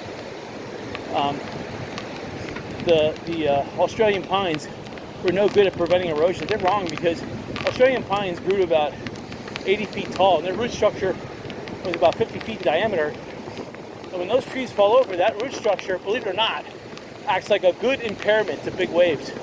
Waves hit that thing and bounce off. They don't penetrate that. And you have a whole bunch of trees falling over like that. They act like good storm break for big waves. That's the problem. And then they cut down all those big trees, and it leaves Sanibel completely. Hello. Leaves Sanibel completely vulnerable to erosion, and like here in Fort Myers Beach, where you have big inlets are being cut through it. If you don't have big trees like that butting the waterline, you either have to have big monolithic structures, or you have to have trees like Australian pines that grow roots in every which direction. The only thing that Australian pines didn't really have is they didn't have really roots that went down like big tap roots. So they have roots that go out lateral, unlike trees like the Norwood land pines. They sink their roots down really deep. So they have huge fat tap roots that prevent them from falling over. That's the same with royal palms and king palms. They have huge fat tap roots that go down 100 feet that prevent those trees from falling over when the wind blows. Now, you have queen palms. They have tap roots, but they're really thin. So those tap roots will snap instantly. 100 mile per hour wind, those tap roots will snap. Those trees will topple over. Coconut trees, they have good tap roots too. Not that thick, but they're thick enough. They'll keep a tree from falling over. They will bend a little bit, but coconut palms they don't hold soil though. So when a 15-foot wave comes in, they're not going to hold back that, even if they topple over. Cute puppy there. Look. Still, it's a beautiful beach. It's hard to say whether the tide's coming in or going out right now. It looks like it's a high tide, it's kind of stationary. It's not the highest high tide. That was probably last night around 12 midnight. But it's like a neap tide, or whatever you want to call it. It's high, but the moon is off kilter a little bit, so it's not as high as it could be. I think we're headed into a new moon too, so midnight is the time where it's really bad. There's a little camper over there. This is kind of cool. Look at that. A camper like that you would find like in Tennessee, North Georgia, in Appalachian Mountains. And people are using that to sleep here. It's got a little air conditioning thing on the top of it too. So I guess they could someone's sleeping in there right now because the screen enclosure is expanded, but I guess you would button that thing up, close the screen enclosure, and turn on the AC. And that's where you would spend the day inside there like that. I guess there's some kind of plastic lining that you would zipper close and you could turn the AC on. That's still pretty amazing. A little thing like that. I mean, for that big, expensive $6 million house, they have a $10,000 camper that they're sleeping in. That's amazing. Anyway, I thought that was interesting. You'd think they would spend at least $20,000 on a camper. Actually, $20,000, you're only going to get a camper. I mean, that thing is puny. That thing is smaller than a car. You'll only get one maybe twice the size. Still rinky dink. I mean, 15,000 and bigger, then you're, I mean, at 15,000, let's face it, then it gets a little bit bigger, but not by much. In fact, campers like that I've seen for 8,000, to tell you the truth. 16,000, I've seen, I'm trying to think of the name of the company now, but it escapes me. Can't talk because there's people here.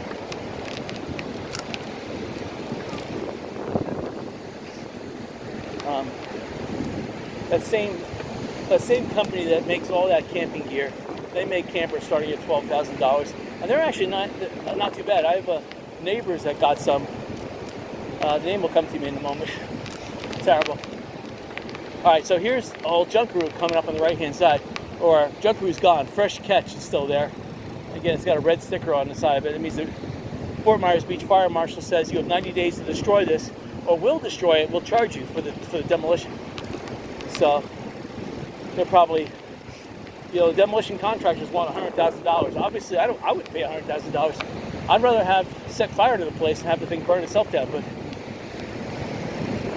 they're probably, it used to be $20,000 to $30,000 for the size of that building to demolish. Now you're looking at $100,000. And it's starting to abate though. Not Fort Myers Beach, that is still a contractor's heaven down here, but through the rest of Lee County, they're starting to finish up on a lot of the restoration, so it's coming back to normal capacity.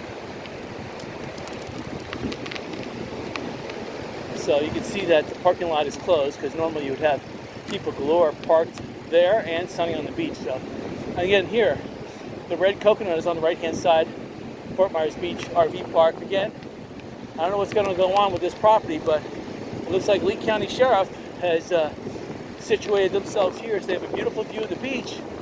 And this would be a nice public park. If they put a public park in here, that would increase business 100-fold. So anyone who owns a commercial property close to this, like a 7-Eleven or what, and there is a 7-Eleven station close by, they would benefit significantly from people going in there getting food, drink, sunblock, beach towels. Yeah, they would make a significant amount of money. Because, you know, you always go to the beach and you forget one thing. You're one towel short, one sunblock short. One person wants 30 sunblock, the other one wants 50 SPF. Exactly. You're always looking for that. And with Publix closed, Walmart too far away, you don't want to lose your parking spot. You just want to walk over to a 7-Eleven. Bingo. If you had a convenience store like that, it'd be golden. They'd pay $5, $6, $10 a bottle. They don't care really. Hello.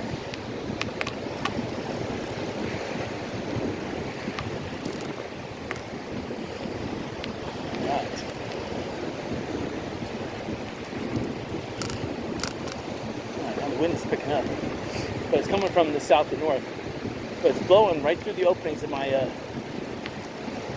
my ballista glasses, so that salt spray is still getting me in the corner of the eye. Now it's making my eyes water. I'm looking over at that sailboat. You can't really see it, but there's a beautiful sailboat. This would be the perfect time to make a video with that sailboat. I might be able to etch in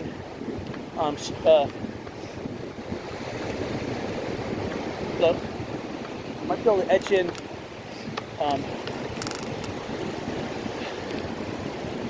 the racing checkerboard black and white sail on that. That would be awesome.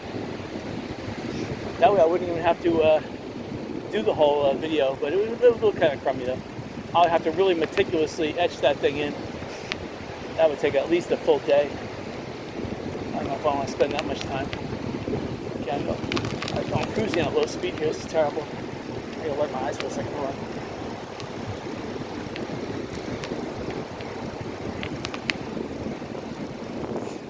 Alright. I'll buy you another 5 minutes, maybe 2 minutes.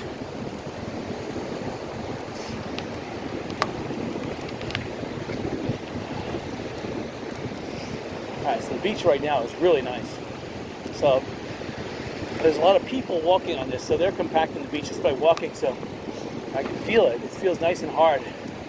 Nice hard pack. So this is really nice. We're going to get up to the concentration of people, which means that people are going to put their umbrellas, their chairs close to the beach. Let me get around. Hello? A lot of people are, if they don't say hello, they're nodding and mouthing hello, so I have to reciprocate. It's one of those being polite things, you know. You have to.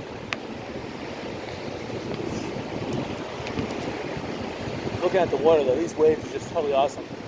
I wish I could videotape this. I don't have enough time this weekend. I'm hoping by next weekend I'll spend some more time. And I want a nice morning shot though. I need to get here around daybreak, around 7 in the morning. Usually it's low tide in the morning like that, around 6 or 7, but you never know. If it's a new moon tonight, then it could be good next weekend. So far I haven't met that obnoxious person that's irritated by someone bicycling on the beach. That's very annoying when you meet somebody like that.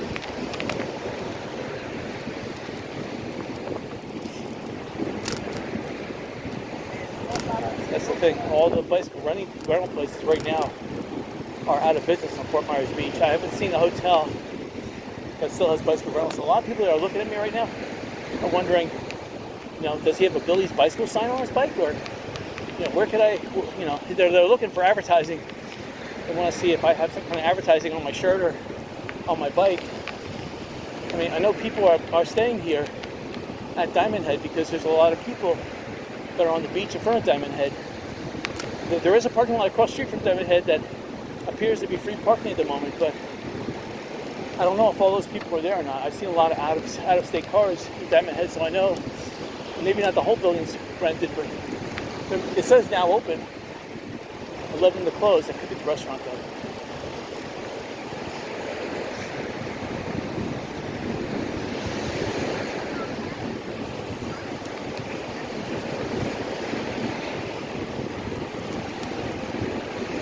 Okay, this is not good. Sorry about that. I don't think I'm going to be able to scratch the whole video, but if you just squint your eyes for the last couple seconds, maybe play the video back as you're squinting the eyes, maybe they'll erase most of that memory. So sorry about that, but I can't help it. This is live.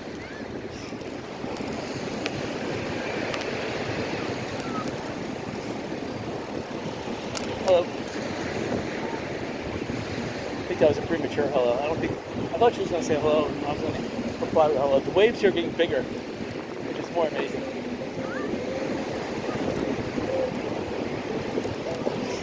And the beach is really nice this year. So people walking here have compacted the sand, so it's making it really nice. They picked up all the shells and made sandcastles with all the shells, and then they squished whatever shell is left. So we're coming up upon Lana Kai. Lana Kai's not open, but these are the people that paid for parking. You have Kia Stero, that's $10 a day. So they paid there, and then right by Lana Kai, there's a $15 a day parking and a $20 a day parking. So these people are here for the whole day if they paid that much. But where are these people going to buy all their food? See, if you had vendors with ice cream carts going through here, you can do everything. Ice cream, pizza, subs, hot dogs, hamburgers. I mean, you can make a mint right now. I'm surprised people with boats don't pull up with makeshift grills and be serving people hot dogs and hamburgers from their boats. I mean, you can make a ton. You can make $5, $6 a burger. Easy. So all island water sports, they must have bought this property because all these orange umbrellas. It's amazing. So they have to rent them out. Probably $5 to $10 a day. That's just as much as a car rental, the car park. So people are parking in front of Lana Kai, but there's no bathrooms here. So they have to be going over to Yo Taco, and they go to Yo Taco. Yo Taco's making a ton of money. So again, it's nice to see that this area is coming back to life. So this is spring break right now, so you have to expect it.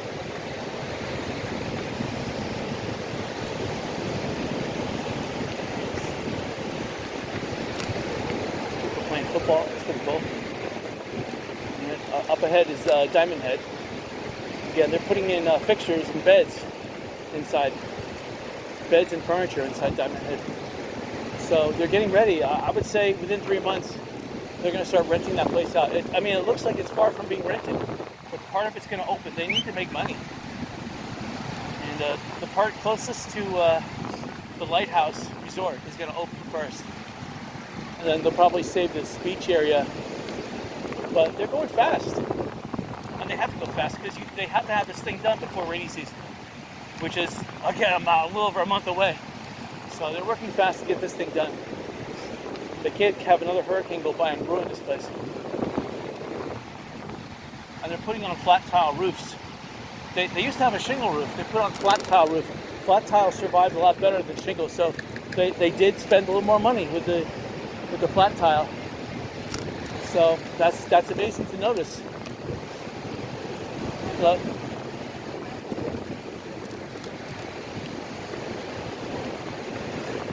I see on top of Margaritaville, they have some kind of weather station. Like not like radar, but they have like a camera system, and it looks like some kind of radar. I tell you, sure, it does. All right, so we're not going to go much further here. It's getting good, but cut it short.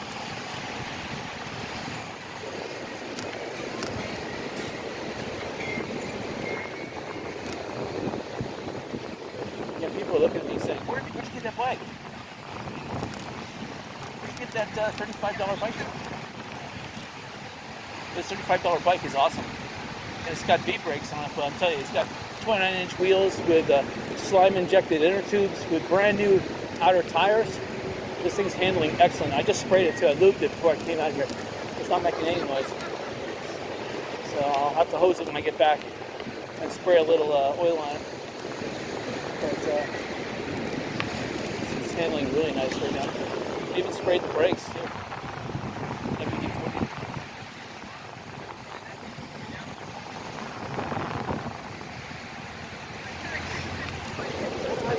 Now this would be a great business idea. You bought this area right here and made a walk-up beach bar. That would be a great business idea. A walk-up beach bar with ice cream and drinks right here on the beach. People would love that. Hold on, we're gonna have to. Oh, thank you. Sorry about that. Thank you. Yeah, a walk-up beach bar right where the Pier 1 used to be. You sell ice cream and drinks. Two main things people want to buy: ice cream, drinks, and water. That's it. Wow, make a ton of money. And all you need is maybe a 20 by 20 foot, about the size of a garage. No, not even that. It's going to be a beach bar, and you can serve food even when tide is high. People don't care. They're in bathing suits. Waves could be splashing up. They don't care. You would have to rebuild the seawall a little bit, but you'd have to make like an elevated platform where people can stand on, and maybe put a little bit of rubberized matting on so people don't slip and fall. But if they do fall, they would fall on the rubber. So it's kind of crowded here. Again, Lynn Hall Park, it's all free to park here right now, which is what it should be. It should be free parking. Because you have to help the businesses in Fort Myers Beach get back on their knees. And offering free parking is the least Lee County can do to help out the businesses in this area. I mean, 7-Eleven's got to rebuild. They need people here to rebuild for. And especially Times Square, they need traffic before they could make up, because banks are not going to lend when there's no traffic pattern. So you need a traffic pattern to base your presumptions on when you submit your pro forma balance sheet income statement cash flow to the banks. Alright, so we're going to go down a little bit further. There's really not much going on down there.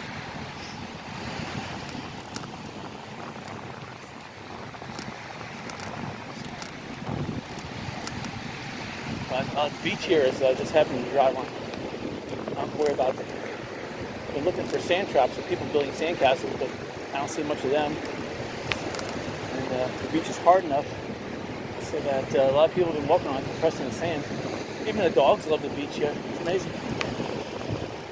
The beach, though, I see that it looks like there has been a little bit of erosion here. The beach used to go out a little further, so there is. The beach did reclaim some of the sand back into sandbars offshore. I see a sandbar about 40 yards out. It looks like a pretty wide one.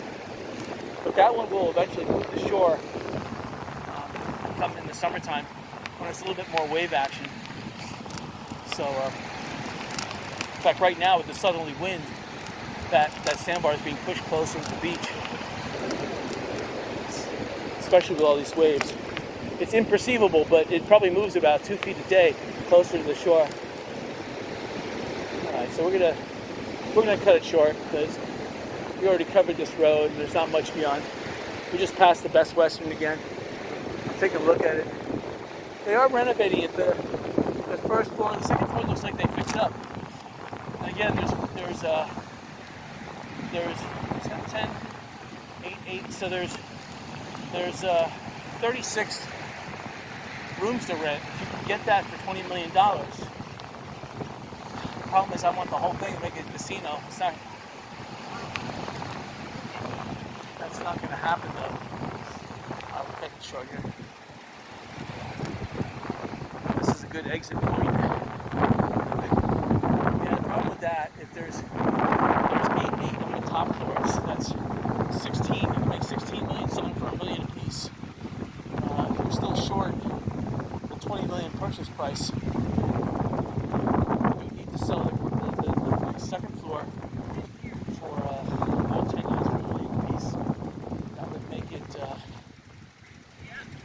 20 million, you need a minimum of $1 million to restore that. So you're into it for 21, and you get 26 million, so you have $5 million profit. It's still worth an investment if you can get it for 20 million. That's the key. Because the problem is that, the Lee County permits, they may try to rape you. And that's the problem with these government entities. They don't give a darn about people. They're just money grubby, and they want to kill the business. You shouldn't have to have any permits at all. It just drives up the cost of everything to a point where individuals, they have to self-contract, which is still an arm and a leg to pull a contract, or they have to just do the work. And then when you go down to permitting, they say, well, we're going to send an inspector down. If we found any work that's been done since the last permit, then we're not going to issue new permits, and you won't be able to, and they act like devils, like devil worshippers. You want to go down to the permitting office and have a group of you want to create like an exorcism down there, because they're all devils down there. You want to bring down crosses and torches and kill the devil that's down at the permitting. I mean, I'm telling you, it's that bad. I'm not making this up. That's the way they act. So anyway, I like this Best Western, but obviously it's not going to be for sale. There's a $300,000 fence going around it that they're renting. So maybe it's not $300,000. They would have to buy it for $300,000. They're probably paying $10,000 minimum, probably $20,000 a month for this fence, which is a lot. Or the contractor put it in and they're charging them that much. But this property on the left-hand side or the right-hand side, even on the left-hand side, getting all this property, you could buy it for less than $500,000 a property.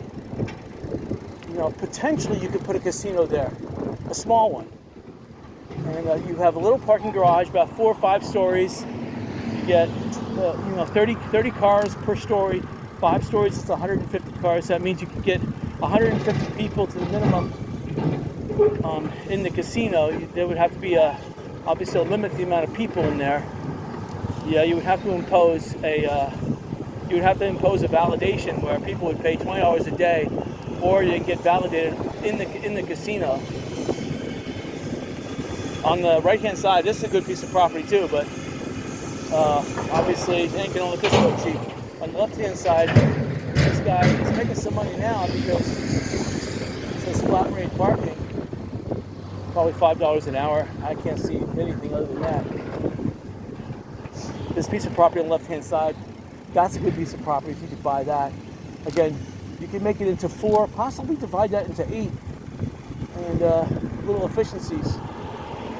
And if you can make that into an 8, and you can rent out each one for, $1,000 a week, $4,000 a month, right near the 7-Eleven.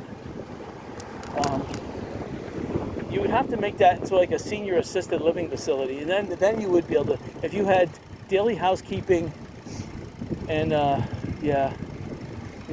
was like an international bed and breakfast or something, I would see that. But you have to have something, and that's what the shell of the building gives you that potential of making that opportunity like that. Otherwise, like on the property on the left, or this property being knocked down, being next to a property like this, you're going to have to adhere to building codes, new building codes. And this property on the left-hand side, trust me, the upper level is probably for sale too. But you're looking at, $8 some million. $8 million or so. So you're going to have one rock-solid business plan to make money. I mean, look at all these properties on the left-hand side. They're all washed out, destroyed. The problem is, one of these properties is destroyed. That represents the entire property, so the entire property has to be brought up to code, which means they have to knock the entire property down.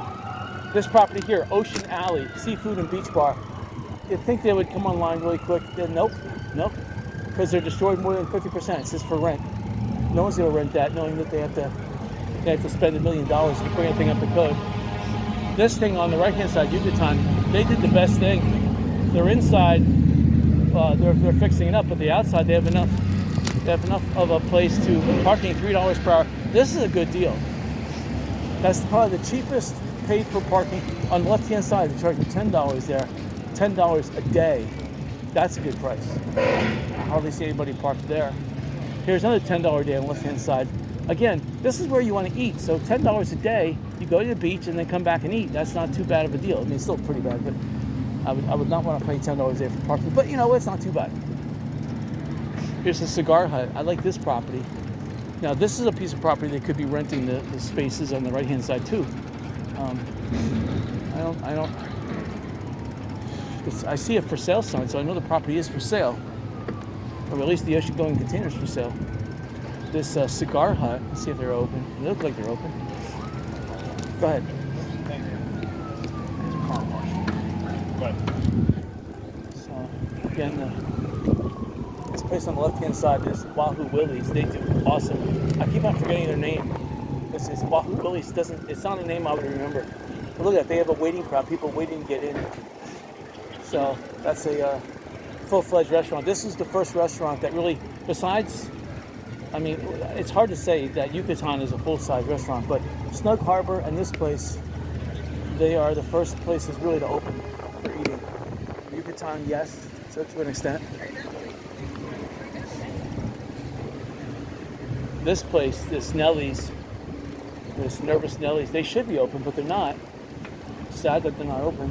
And this place over here, this Matanzas on the Bay should be open. They're not. I mean, that, they fixed their dock. Well, no, it looks like they're still in the process of fixing their dock. Again, they're probably running into permitting problems because the permitting people are probably accusing them of doing work without permits, which is ridiculous. So now they have to fight it, which is even more ridiculous. Now this hotel on the left-hand side says now open. They did a lot of work refinishing this. And I see, from this angle, it looks like a white sticker on the window, which means that the fire marshal is saying, enter at your own risk, which means they're open for business. All right, we like that. A white sticker. Now my eyes were kind of running a little bit. It was I don't know whether it was a pink sticker or a white, but you know what? Actually, there's a white, there's a yellow, there's a pink, there's a red. So anything but white is good. It kind of looked like a little yellow from a distance, but it could be the salt running in my eyes. But as I got closer, it looked more white. It was kind of like a tinged white, but still, that means you have 90 days to bring it up to compliance. You're in compliance, but they found an error, and you just have to fix the error. Which means you're still open for business, you just have to fix the error. A pink sticker means you're in violation. You can't open for business, but you have 90 days to bring it up to, and a red sticker means you have to demolish it in 90 days. Looks like somebody was eating the food here. Terrible. I'm only kidding. Who knows what the reason is here. But this here, the lighthouse, has their tiki bar here. And it's crowded, the pool's open too. Let me see, let me take off my glasses, I can see better. Yeah, people are relaxed up by the pool. You can smell the food here, they're cooking. Okay, here comes the fire truck with the, looks like somebody ate a little bit too much.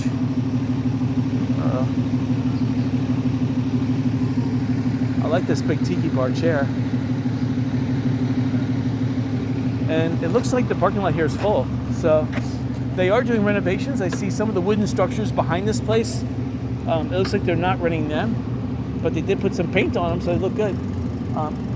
And then Margaritaville, on the left-hand side, you can see that they are in final construction on a lot of these rooms.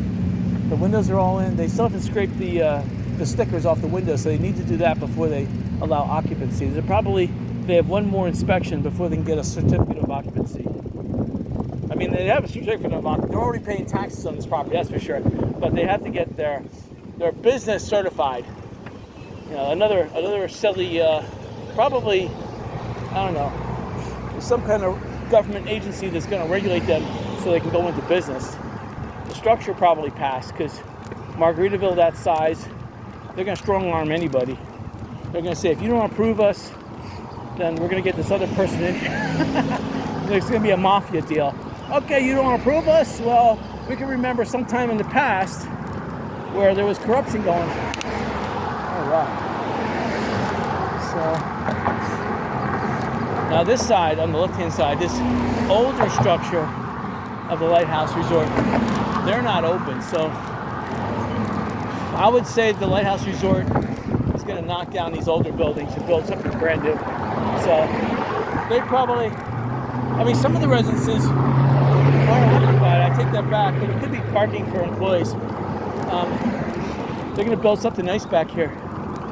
And I mean, I envision Margaritaville eventually buying the entire Lighthouse Resort, and they'll probably pay. I mean, Lighthouse Resort has got nice property.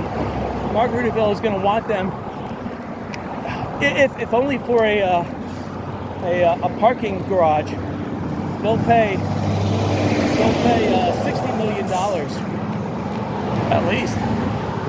So the Lighthouse Resort, I mean, that was put together on a shoestring budget about 10 years ago, 10, 15 years ago. They really elevated themselves, surviving the hurricane. They came online one of the first hotels back after Hurricane Ian. Every hurricane, they were the first ones back. So, you know, their restaurant underneath provides probably half of their income. And you have people at the Lighthouse Bar, the tiki bar, you know, $10 a drink and $3 to $4 a beer. People are drinking at 8, 9 in the morning. So, and it's nice and cool in there. If you're hot during the day, you want to cool down, you want to jump in the ice cold pool, that's where you go. I'm seeing more nails on the bridge here. We gotta be careful. We gotta go slow. Okay, I'm looking down at Bonita Bills. They still got those two boats that are smashed into the pier. One's still stuck up in the air, the other one like upside down. They haven't cleaned out that mess. I see a lot of people parked down there, so people are eating lunch.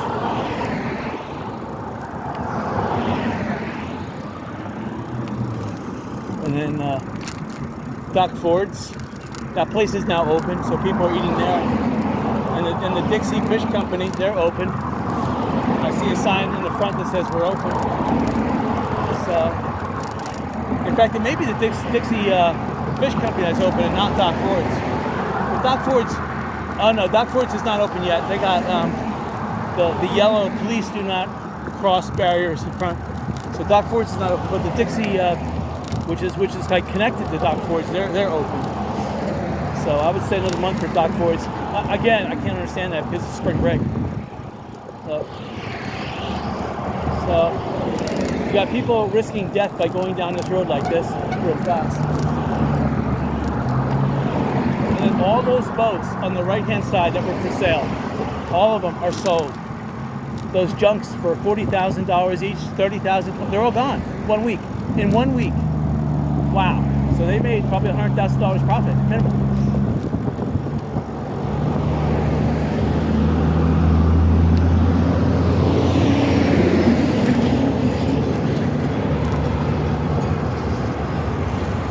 So again, Warfields is knocked down, and the old Fantasy Zone, the beach now is called Vixens.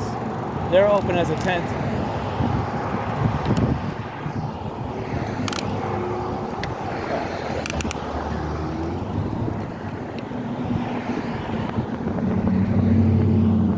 So this trailer park is full, so they're back to normal.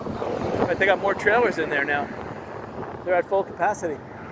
They're doing good. Again, I like that building over there, but they haven't done diddly to that building. The roof looks in good condition.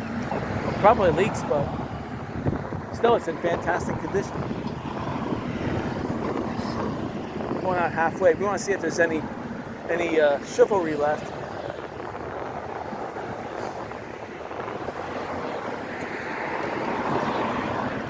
I guess.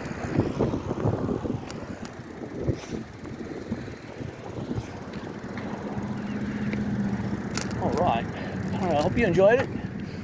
We'll have another video next weekend. Hopefully, I'm trying to look at Sanibel, but Sanibel Causeway is still closed to bicyclists. So, again, until next weekend.